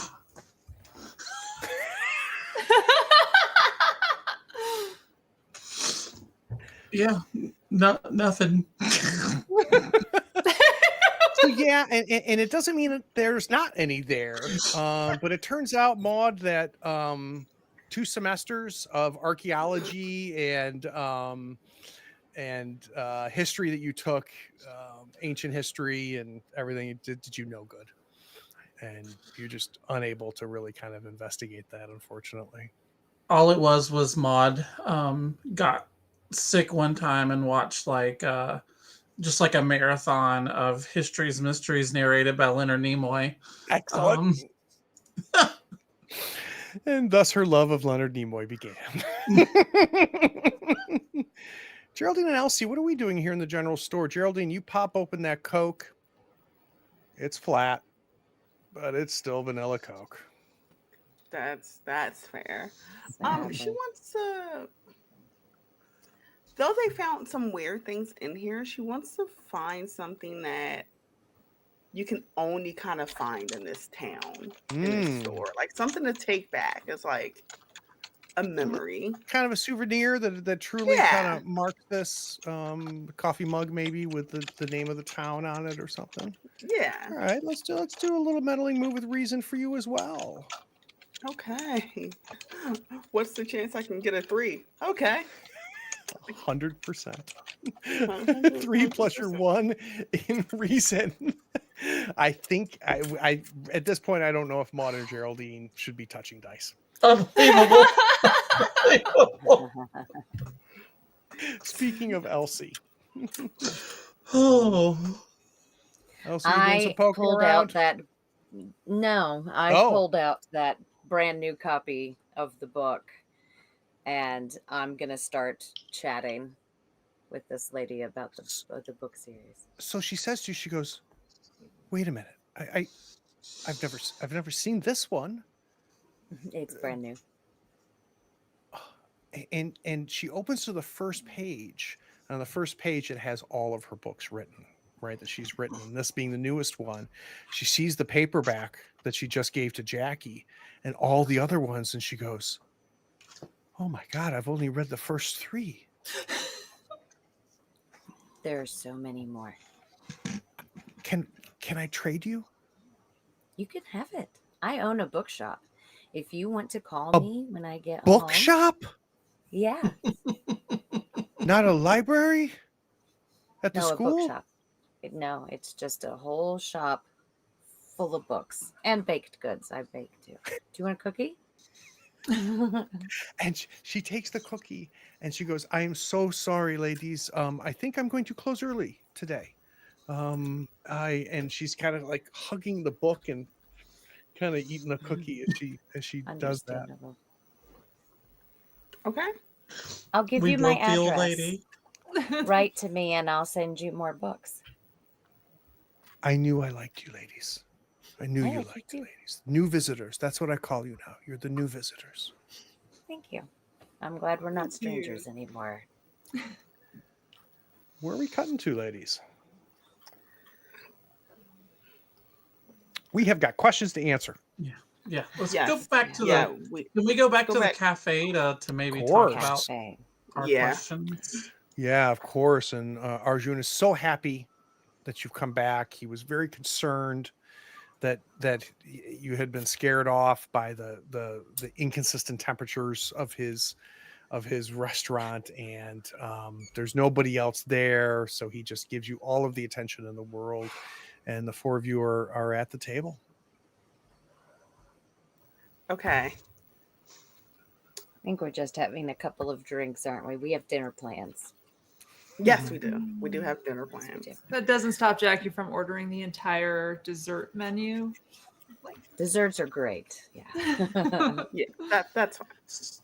So that's a no on checking out the haunted house. I want to know about the deserted house that belonged to the woman who had the children saying unkind things about her, who happened to be circled as well as the children's houses. That just stands out to me. Maybe, well, we can still visit. But I think that the footprints seal it for me that this is something else. Do you ladies agree? Like, this is kind of footprints that turn to hooves is not something I've ever dealt with before. Nope. That's new. Yeah, I don't think it's human. Like I'm on the fence because I know. footprints turn into hooves. That could just be some elaborate trick. Someone that has too much time on their hands. Or it could be, I don't know. You could argue that it answers both the question either way, Yeah. Yes. right? I think that clue could potentially justify either answer. Yeah. Yeah, I think so too. But I understand what you're saying, Maud, which is it goes from human to beast, right? So I can Mhm. understand where Maud would be starting to lean beast based off of what Jackie discovered in the dirt. And I don't think it's for attention because it's in a place where nobody would really start looking except for our crazy asses. Well, maybe to kind of tie some things into the beast theory, we have at least the sudden deep freeze that happened indoors. That could just Mhm. mean that it's around or it's leaving, What He's kind passing of got some beast underground. would kind of cause presence. that? Something that can survive under ice and bite a fish. Well, and think of it this way too. So you can reverse this process, which is instead of looking for the conclusion and finding the clues that match it, go to each clue. And what does each clue say to you? Is this clue more beast or human? Oh, Right. All right. Are we doing So let's go this? with the cold. And the answer might be neither, right? That this doesn't answer the question at all. But we have this unexplainable, and we know it wasn't like somebody turned on the AC, right? We had this unexplainable just drop to freezing temperatures that lasted in a matter of a minute and a half that came back up. Does that point as an answer to either side of this question?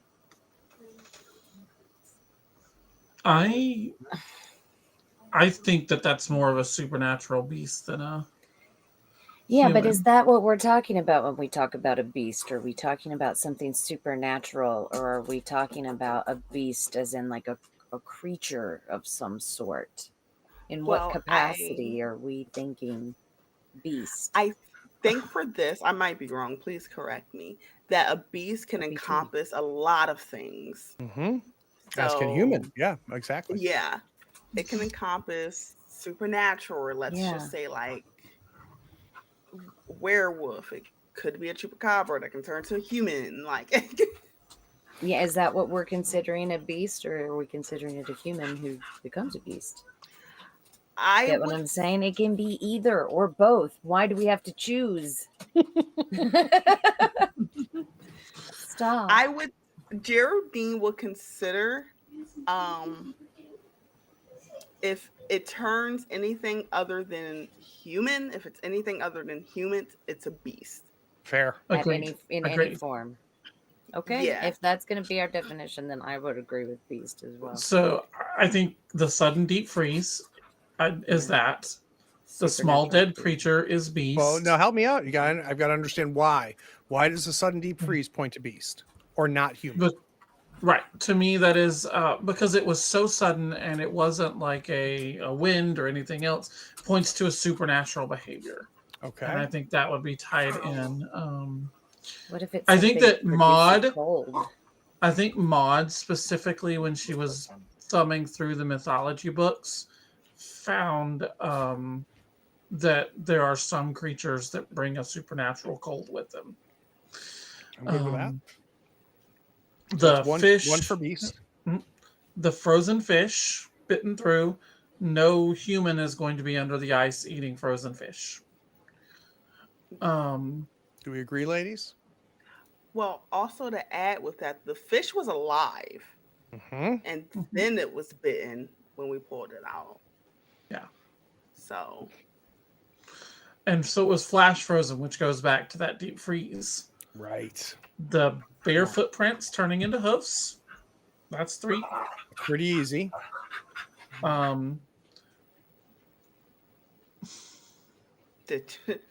We know it used the tunnels, but we can't prove that that's a bestial thing. That's more human technically than beast. What if the Um, technology is like something is being used to create this beast or created it to begin with? It had something to do with its development? or it's something that Throwing that out there. signals it. That basically, Hopefully, like, yeah. you know, like if it's some sort of like dog whistle, like that lets out, like maybe it's something that lets out like a sonic pulse that And attracts this beast. to remind you, those are details you can add during this Mhm. process, right? You can Mhm. say, Yeah. hey, I'm looking closer at our bone Yeah. necklace, and I'm realizing I think it's a whistle, right? And that's what I think that I like that idea. I think that Okay. would work for me. So that's Okay, 4. yeah. Yep. So we are now at an even roll. The Mhm. children's eerie laughter could be something that the beast can mimic from the children that it kind of was watching or have taken. Mm-hmm. I agree with that. And I will Plus also 1. say the stolen artifact is in the shape of a beast, Well, specifically so in we this. got, I'm sorry, Right? we've got the technology thing, and the stolen Mhm. artifact is the bone whistle. The bone whistle. You're right. I'm sorry. Okay. Yep. So that's not the artifact. The technology is different then. Yep. But again, there's details Um, that we can add to this. This is just a weird right. technology that's unfamiliar, strange, or alien, right? And we can define what that is.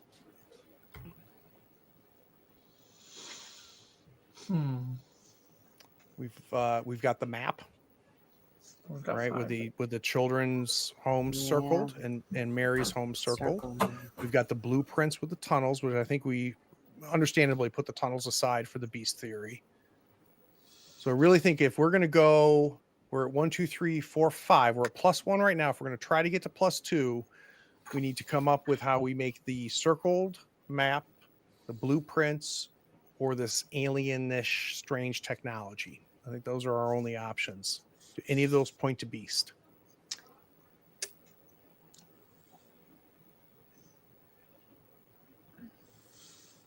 Or we just roll +1?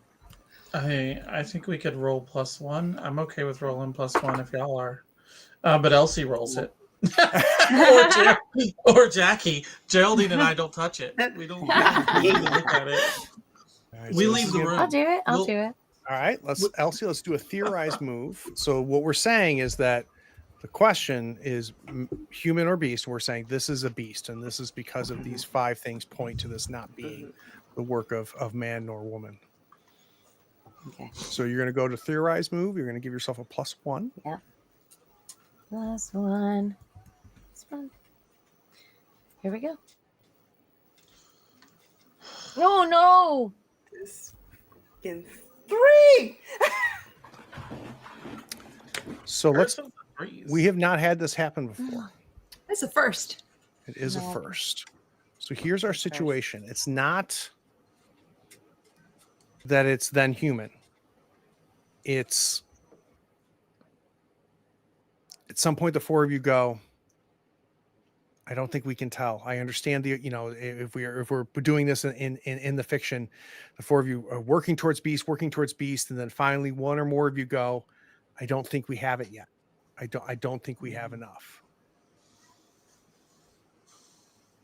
I would take the blame for that because it was my role. So I'll we need be to the get at one who least one more says- clue before we try it again. So I guess we go to the haunted house. Yes. Haunted house. We go to the Are we haunted going house. to Mary's? I'm going to All Mary's. right.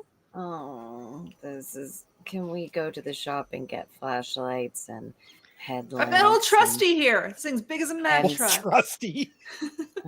No. And doubles Yes, as a We weapon. get stick figures Mm-hmm. and The one thing there's no shortage of is flashlights in this town. So I have no issue with the 4 of you having flashlights. And the place that we're calling Mary's Place is a bit into the woods. It's not on the main road.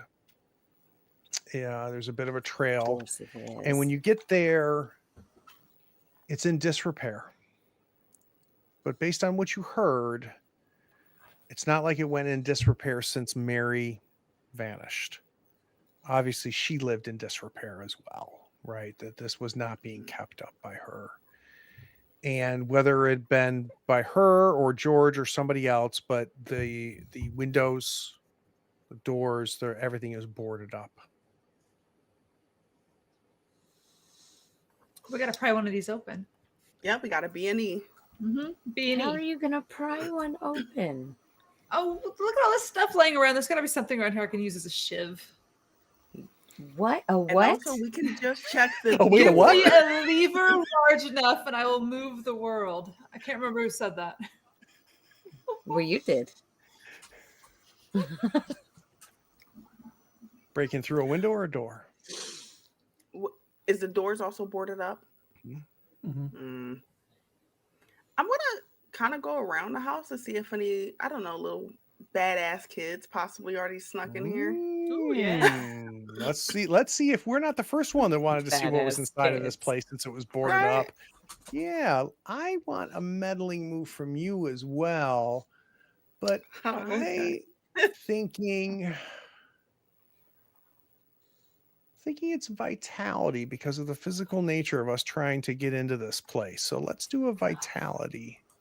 If this is another Got us 3, rolling. I swear. Oh, yay! What were you hoping to find, Geraldine? As you were poking Just through and looking. either a unboarded window that's broken in because a group of kids was like, hey, I dare you to go in the house overnight, or something like that. Or if not that, maybe something to help us break in. So you start poking around and you are looking, right? This is boarded up. This is boarded up. And you come around to the back of the house, of Mary's house, and you see one of the back windows is boarded up, but the boards, most of the nails have been pulled out. And you realize that they've all become like turning points, right? So they actually allow you to rotate each of the boards and they just kind of end up unfolding and opening to the window there. So you start flipping those boards up and realizing that you're going to get direct access into this place without breaking anything. And you're not going to be the first one, it appears, to have pulled the nails out to make it look like it's boarded up, but actually there's just a bit of a facade here. What's odd though is as you are kind of going through and flipping these open, you look down to the ground and you see a used emergency flare. The kind of thing that would be in a plane or a boat where you would break and light it and it would ignite for a period of time with a very, very bright light. It's a used flare, and what's key is the snow around it. It's melted. Oh, that's recent. Mavens? So that's our 9th clue, which is a used flare in a patch of snow recently melted. Hey, Dika, does kids sneaking into a haunted house remind you of any other stories that we might have done on this channel?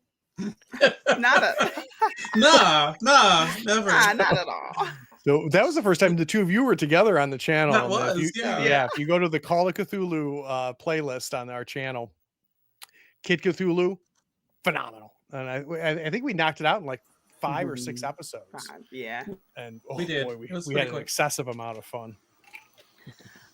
We lost Jackie. Yeah, we lost Jackie. We'll keep going. But yeah, I will call to the Mavens. So we have a new clue. Oh, What is Maud's and These Elsie's nerds. reaction to this flare in melted snow? I'm just gonna. And more weird shit. I keep feeling like we're one step behind on this. Somebody's moving ahead of us. I agree. Somebody? Something. Well, let's get on in there and see what we can do. I don't want to. Would you like to stay out here, Elsie, and we go inside and leave you by yourself? Not by myself. No, absolutely not. Then let's go. I will speak for Jackie that Jackie definitely wants to go inside. Yeah. Oh, that's the most Jackie thing to do. Jackie's already in while we're talking. That's right. Yeah. We see her flats as they go through the window. Like, oh. So the four of you work your way into this place, and it is much. The inside matches the outside. It's very apparent that the person that lived here had limited means. You see a propane hot plate next to the stove, which makes you think maybe she couldn't afford for a period of time to have power running in here, that she was living off of having a flat plate there, almost camping right inside of this home. There's a couple lanterns right next to switches to turn on the overhead lighting. You can tell she kept it as tidy as she could, so it's not messy or dirty by any stretch of the imagination. Let's paint the scene. Maud, what do you notice in Mary's house that makes you convinced that she is connected to the land where this town is built on?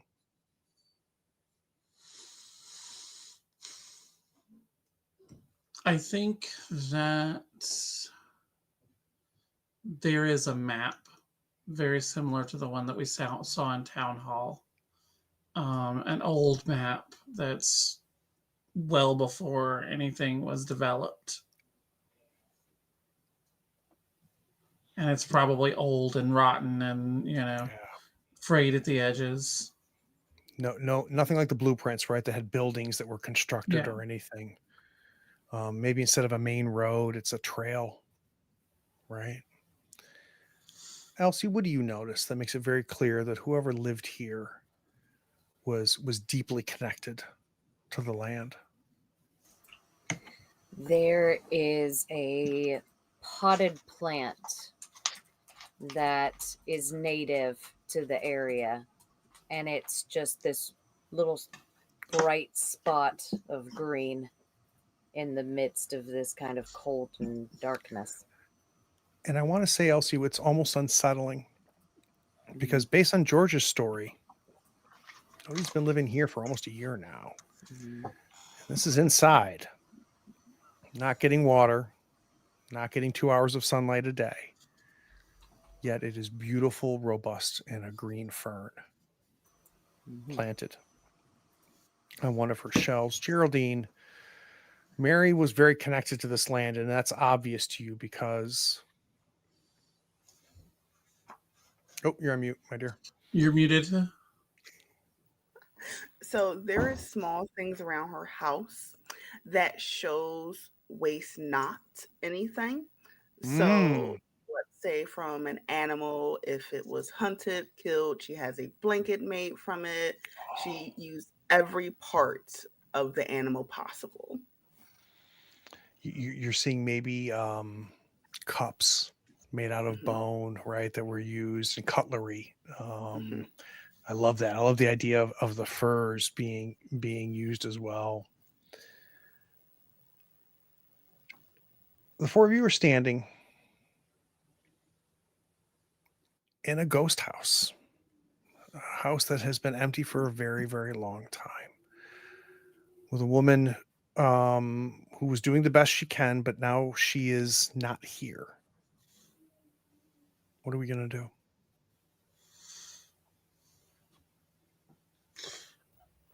I think Maud is going to try to find the tunnel entrance that goes to this house to see if there's any other footprints, that sort of thing. I think it's somewhat shocking to you, Maud, because as you work your way through, there's not many rooms to this little cabin of hers. You find an area where a wall was obviously knocked down. And if the wall was there, it would bisect the entrance to this tunnel. And it doesn't take a contractor to realize that the only way this tunnel could exist is if this wall was knocked down first. And unlike the tunnel that we saw under the town hall, this does not have masonry work in a circle like a sewer going down 7 feet. This has masonry work that are steps that go down 7 feet.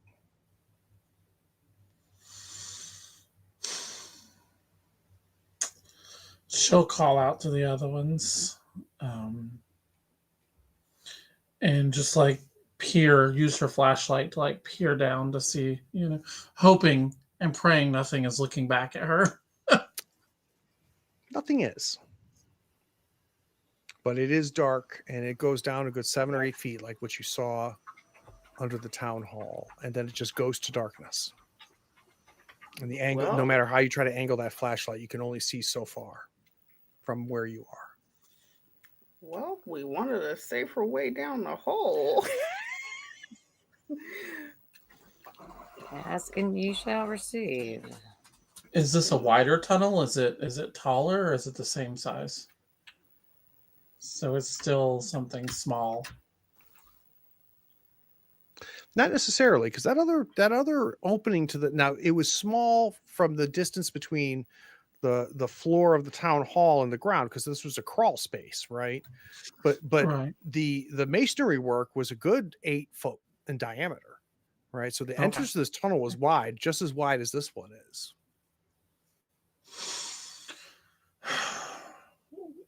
Do we?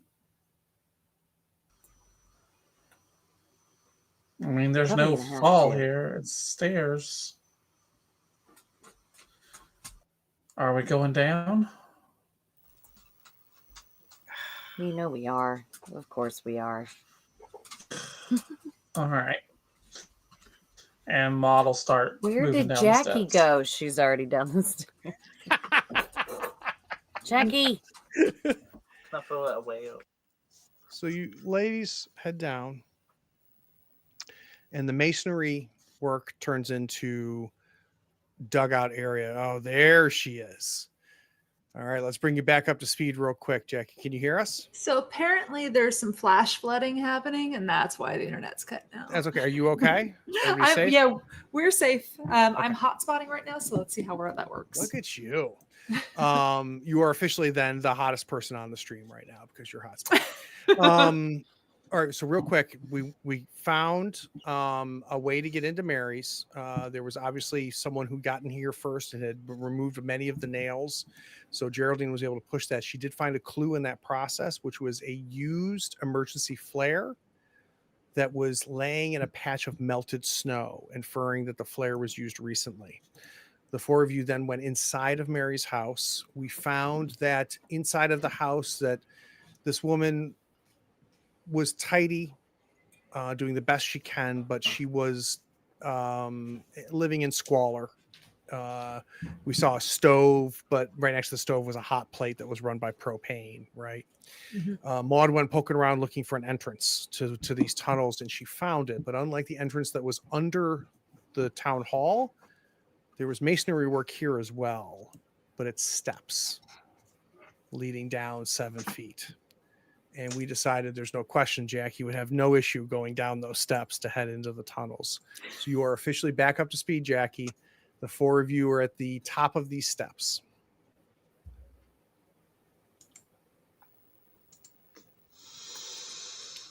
And Maud is going down. Let's go. Let's meddle. Let's go digging. Yes. I'll take the lead. Once again, don't want anything coming up behind Jackie takes, what did you call our flashlight? me. Old trusty. Old Trusty. Jackie and Old Trusty head down these steps. And I don't know if it's because of the crawl space gave you this kind of this sense of claustrophobia and this height thing. I think it's surprising that this tunnel is 8 foot tall once you finally get down there. For being a tunnel dug into the ground, these are shockingly roomy. I mean, you could go 3 wide through these tunnels, and some of you may not be able to reach the ceiling if you stretched your arm up. It's so tall. It's quite roomy. Yeah, the soil, it's been dug out though. There's no masonry work here. And you can smell that soil, that soil smell. The edges, and the walls are wet and with packed soil.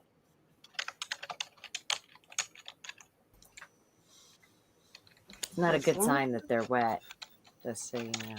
As long as it doesn't collapse and we all die, let's hurry. So let's start You heading said that there. about the ice, and it was fine. It almost wasn't. We've got Jackie first. Who's Yeah. pulling up the rear? Who is it? I'll be in the back. Geraldine, I need a meddling move, and I would like that with sensitivity, please. Oh, let's see when Oh, my come free on, comes come up. on. Hey. Yes. We see Jackie go first. Hey. Elsie and Maud go together down these steps. Geraldine, you're at the top of the steps. You start to walk down, and you hear something. It's a Everyone scraping wait. sound. Something scraping against glass. And I don't know why you know this, but you do. You clearly hear the sound of claws scraping against glass in the room where you came in to Mary's. So that is now your 10th clue, which is the sound of claws scraping rhythmically against window glass. Everyone, hurry up! Hurry up! I need a night move. Actually, I need a night move with composure, I think, from you, Geraldine. Okay, that's fine. We've been killing it. It's fine. It's fine. We've Everything's been- fine. Have we? So Have we? hear me out. Why? What's up? You lose it. I didn't get a chance to ask you. What were you afraid was going to happen if you lost your composure on this? What's about to happen? I would absolutely freak out and push past everyone to get further in away from the clawing. I think it definitely happens. I think you barrel down the tunnel and you push through past everybody. Nobody knows why. Just suddenly Geraldine has become some sort of bizarre juggernaut that is now knocking the three of you against the walls of this tunnel and pushing her Just way now. through until she runs into something or somebody that grabs her by the throat and lifts her. I talked about how tall the ceiling was. Her head hits the top of it. Oh no. Unless you want to mark a crown. Yeah, I'm gonna go ahead, mark a crown. Okay. Be of the void. That's When you hear that scraping, rhythmic scraping of claws against the window that you came in through, how do you keep your composure? So I kind of take myself back to raising up with siblings, and my brother will constantly try to terrify me growing up. And it was with nails against my window at night and thinking about the tree that's outside of my house that would sometimes scrape against the window when we moved. Just that gnawing feeling of uncomfortableness and sibling anger. And it took her to a place of like, calm down, it's fine. We got to keep our shit together. Do you say anything when you get to the bottom of the steps and meet up with the other three mavens? Absolutely. What do you tell them? There was clawing at the window. I think whoever left that, God damn, it's not a flashlight. Can't think of the name right now. In front of the house is Flare. Flare. Thank you. I don't know. Something's wrong. Well, yeah. Again, as per usual. Yeah. Why is something always wrong? I don't know. Well, if there's What do you something do? scraping out there, then we can't We go should go back back that and way. investigate the scratching. What? Why are we going I'm this way? with The scratching's Jackie. that way. I think Maud is just like full stop blinking at Jackie as if she is completely alien creature, and goes, "Okay, so what if we don't do that and instead find another way out of these tunnels?" What if we do, though, and it's the thing that we're looking for? I don't know that I want to find the thing we're looking for at this point. We've beat a lot of things. Just saying. To be fair, Probably that's already not. gone by now,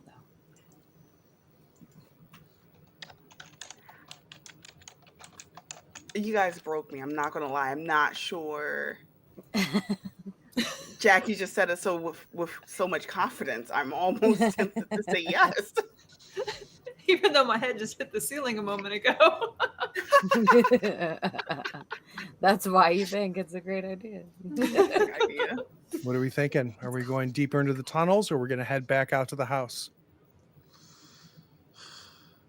If everybody else goes back to the house, Maud will too. Come on, Maud. Well, I think How- we should figure out what it is first. What the scraping is? Figure What it out when like we find is it. Well, I mean, upstairs we can, if it's human or beast. Oh, you want to theorize?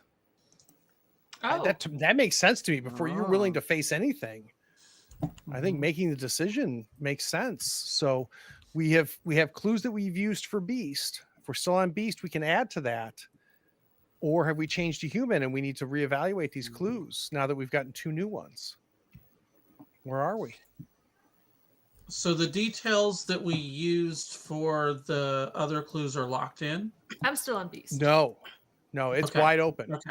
Okay. The flare makes... I'm gonna do a quick refresh because I lost Maud. Yeah, go ahead. again. Yep. So who is Team Beast, and has that changed? Team beast even more. Ooh, why? Yeah, I think so. Well, the emergency flare, for one, means that some poor schmuck got probably snatched up, That's interesting. or dragged away.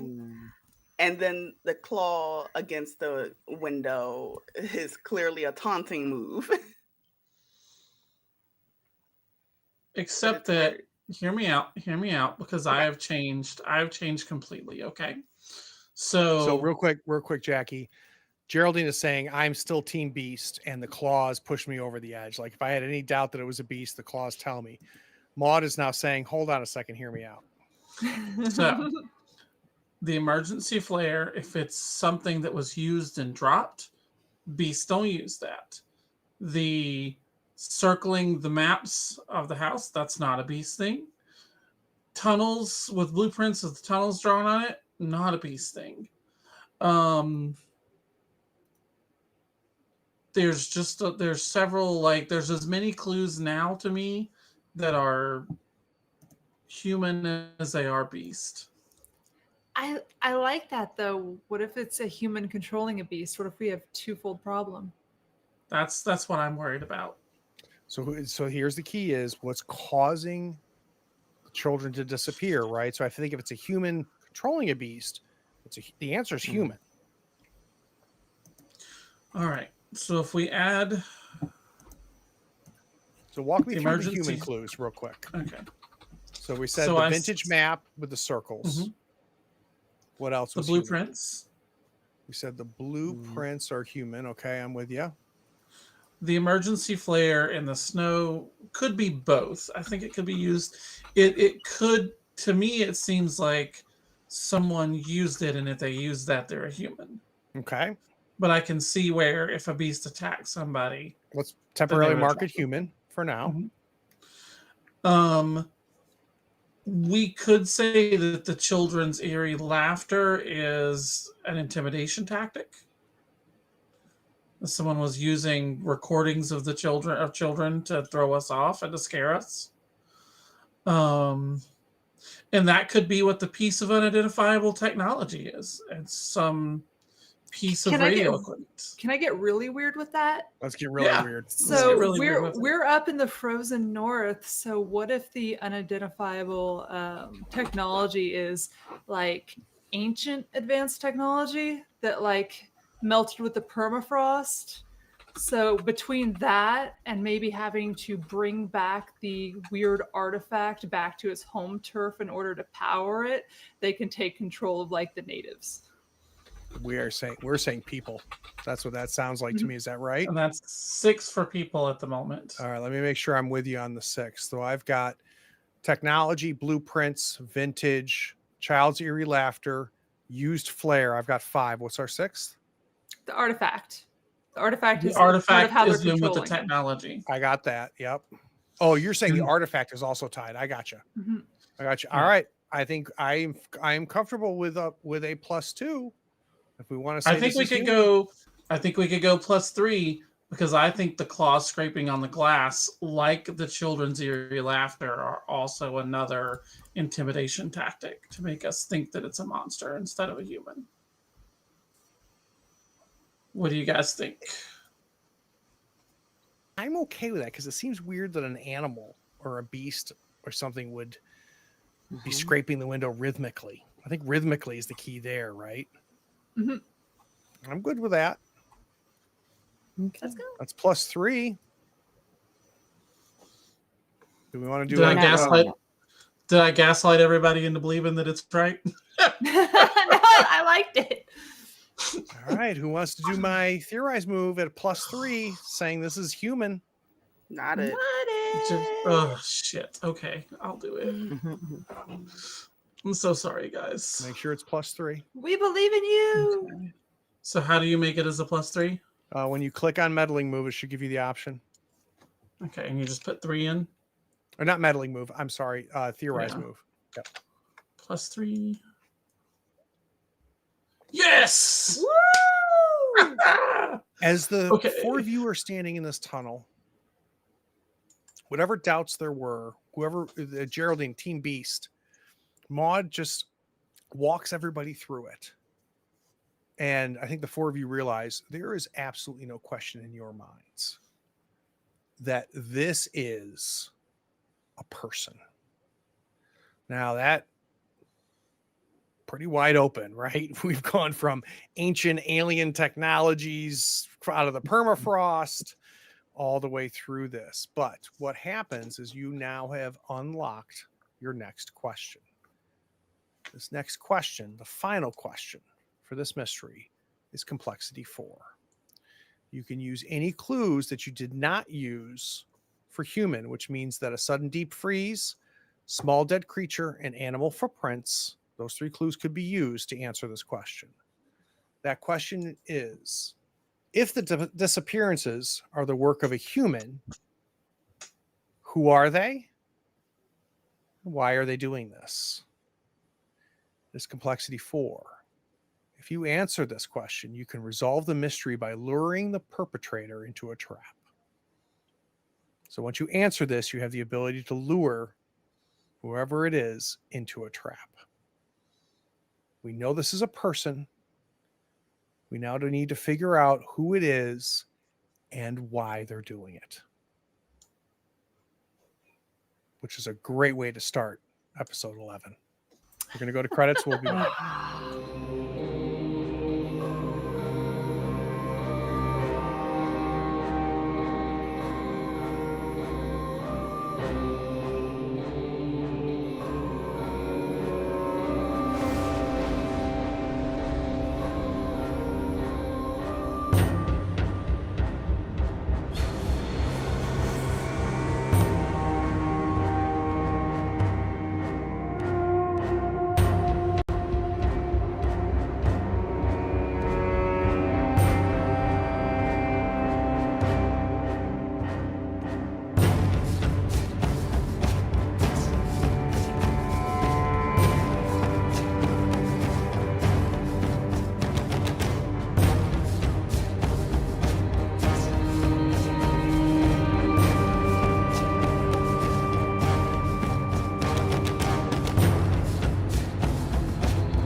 want to start with you, Amy. Let's do a little bookkeeping first.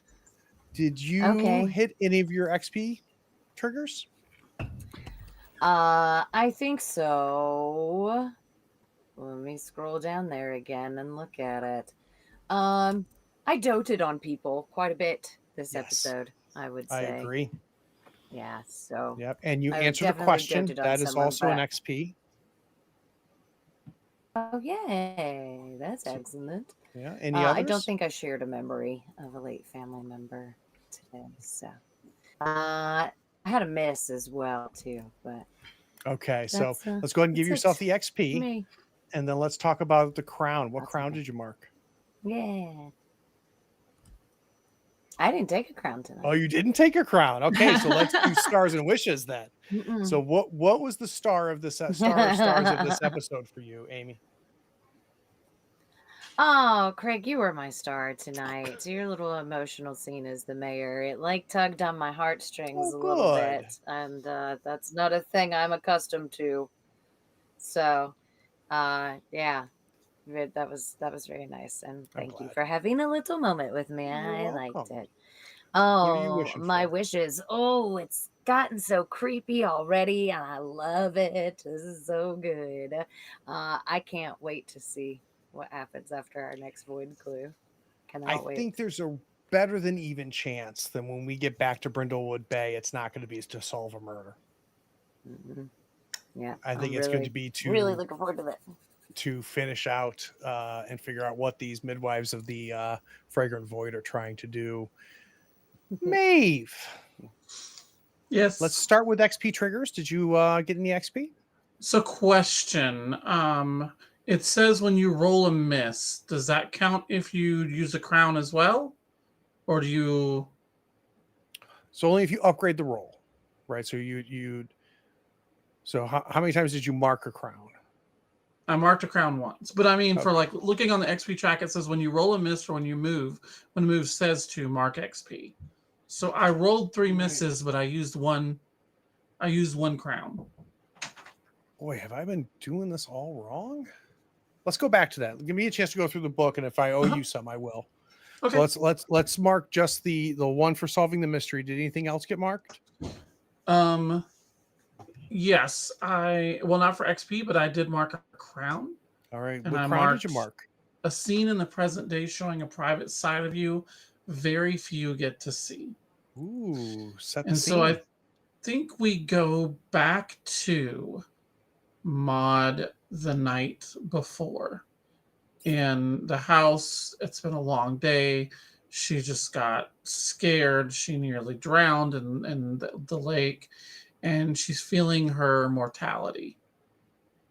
And I think that she pulls out an iPad that her grandson got her and showed her how to use and showed her how to set up.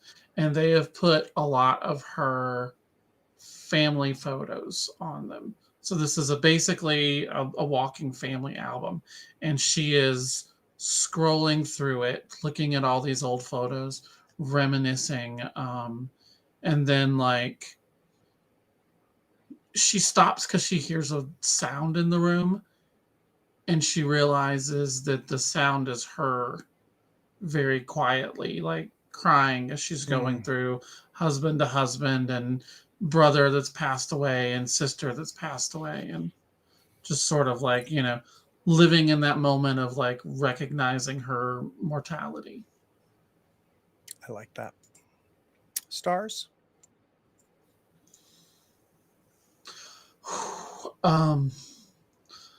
Not the dice. Not the dice.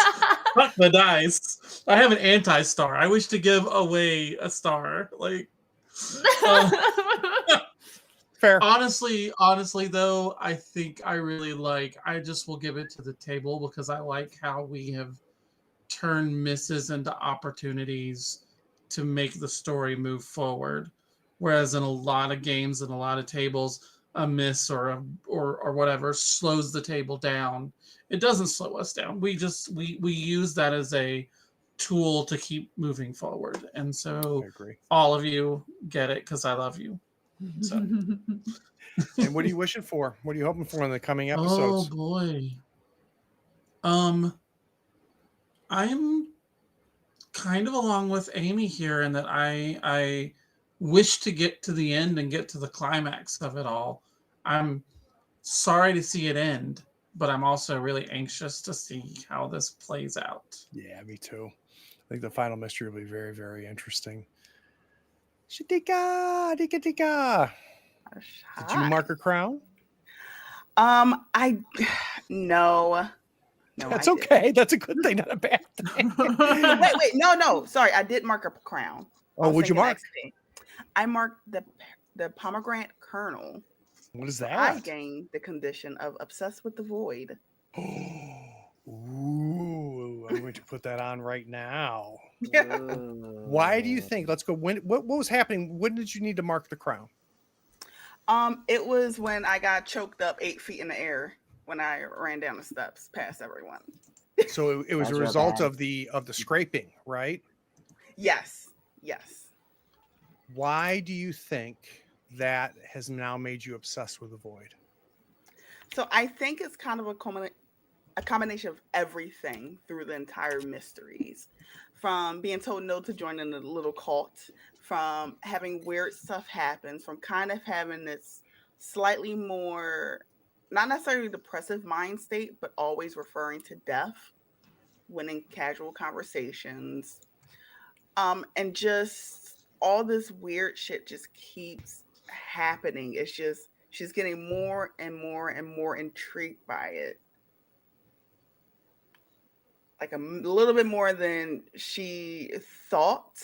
Like, because she read that book front to back. Yep. She heard the childhood scratching against the wall. Like, it's slowly getting to her. And this is probably the actual crack. I believe that. I believe that. Now, you said you have no X. You're going to get at least one XP because you answered a question. Did any of your other end of session? I didn't share a memory with a late family member, and there's no young people to talk to, really. Okay, that's So- true. Yeah. So Yeah, nothing beautiful. additional All right, stars until and you wishes. come back with the rules on the misses. Yeah, I'm not seeing that, so I'm gonna have to see what you're seeing, Maud. I went Okay. into the PDF while we were talking, and I'm not seeing that as an end of Oh. session question. So I wonder if it's a quick. Oh no, it's just on the XP track. It's an XP track. Let me just see here. Let's just take a look while we're sitting here. Under description, end of session, I put it in our Discord chat. when you roll a miss or when a move says to. Mark it. I'm gonna have to look. Yeah, I'll have to look. I do see what you're saying. Yeah. All right. So stars and wishes. Oh my gosh, my star is going to be when it's going to be Elsie when she gave our store owner her copy of the book. So that moment was great because it showed that, hey, this is kind of why we're all together and we're sharing this. And also making like we're now not the strangers anymore. It just took a little bit of bribing. So that Yeah, a was little my bit. star. And how about wishes? bribery. Wish. Oh, I think like everyone else. Well, for one, I wish that just the dice. I wish the dice roll better. That's it for today, actually. That's my only wish. Good wish. You wish to have some hot dice for episode 11? Or at least average. Anything not a 3. Not a 3. So yeah, Maeve, I looked up XP track in there. It doesn't say anything. So I have a feeling that it's probably a relic because we're using an adapted Foundry module that someone made. They may have just Okay. left it there. But yeah, XP track, it's only when answering yes to the end of session question or when the text of a move instructs you to mark it. Okay. Okay, thank you. All right, Miss Navi. Who'd like to visit, take a break, come back and visit again, take another break. My own no, it was so bad today. I'll tell you what, your hotspot connection is phenomenal, by the way. It is really weirdly good. Yeah. But I have a new phone, and that might be why it's such a good hotspot. And I can't, like, I have the volume turned off, but it's still ringing. And I'm like, why won't you shut up? Okay. Sorry, I'm So a let's mess start with today. XP. Did you and any of your end of session questions get hit? So we did the solve a mystery thing. Yep, that's plus 1 XP. I don't think I showed anyone that I still got it. There was a lot of flappy hands tonight. I don't think I was impressive. Fair.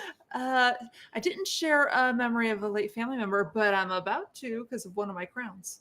Okay, let's mark the XP and do a crown. What crown did you mark? Or So you marked I- 2, so let's do one of the 2 first. Okay, well, I did one of them was an easy one. I did the chariot, the crown for Crown of the Void, which is your reason modifier is reduced by 1 and your sensitivity is increased by 1. Ooh, you can change that right on your character sheet. So that gives you Mhm. plus 2 sensitivity now, doesn't it? It does. I like that one because today I was all like, let's just be super weird with it. I want to play with alien technology. What? Okay, so that's that. The other one is a flashback showing how you were an imperfect sister. Because we've established earlier, as I recall, that Jackie is a twin. Right. And I think growing up, she was the black sheep. She was the dark twin. She was the evil twin. I think. So Not Jackie. So you have to picture Jackie, not Jackie, who's like the valedictorian. Everyone loves her. She's captain of the cheerleading team. That's not real Jackie. That's Jackie's twin sister. And so Jackie's sister was, practicing all night for like a big recital the next day, and like clarinet, and like Jackie hates clarinet. Like it's like blowing into a dead weasel and trying to make it sing. She really hates clarinet. And it's just going all night. So finally her sister leaves to take a break, and I think Jackie comes in and just stuffs the clarinet. Knowing there's a recital the next day, she stuffs the clarinet full of chunky peanut butter and just leaves. Oh no. That qualifies as imperfect. Wow. Chunky peanut butter. What worked for you Evil this twin. episode? What were your stars, Gabby? I had some stars. I actually had a lot of fun in between the internet shenaniganery. I liked everyone today. Everything was kind of like everyone was playing really well with each other, and I think that like for a lower key, like we've never rolled this badly. So to see that like we kept pushing forward, even though like it was the tyranny of the dice was real. That was my star, was that like I think that's similar to Maeve. Like it didn't slow things down. So it felt very comfortable still. So I like that. Because I know in some games, especially the dragon game, man, a bad roll, and everybody's just like.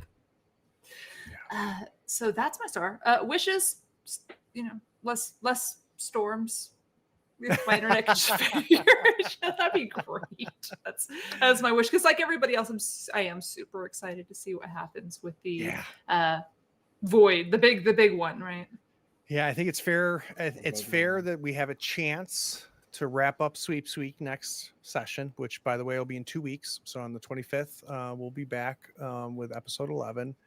And if that puts us back at Brindlewood Bay, I think we've got 2 or 3 episodes after that. So I think we've got anywhere from 2 to 4 episodes left before we can see what happens to Brindlewood Bay and to our Murder Mavens. We do have one more little thing to do. So my Fox Mulder move. I have to describe the scene, not what is said, but the physical location, how the person arrives, and the physical environment. So when do you think that happened? So that happened after we left the town hall. So we got out of the tunnels, and as we're getting out of the tunnels, George walks up to Maud, and he looks puzzled, and he's like, so the airlift for the mail just landed, and there's a letter for you. And he hands her a letter, and it's sure enough addressed to Maud, via the town hall address. Oh. Yeah. So, and she flips it open, reads it. We don't see what it pales says. pales a little bit and puts it back and tucks it into her purse. Beautiful. And George even asks her, like, "Oh, what was that?" And she's like, "Oh, nothing. It's all good." And scurries off. Absolutely love it. For those of you watching live, it was great to see everybody. I love seeing a lot of new names in the chat. So thank you for interacting with us as we played. We're going to go camping next weekend, so you will not see anything off of the third floor next week. But we will be back with Brindlewood Bay on the 25th. You're not going to want to miss it. Tell your friends about us too. There's not enough people are watching Brindlewood Bay. Take care, everybody. Bye.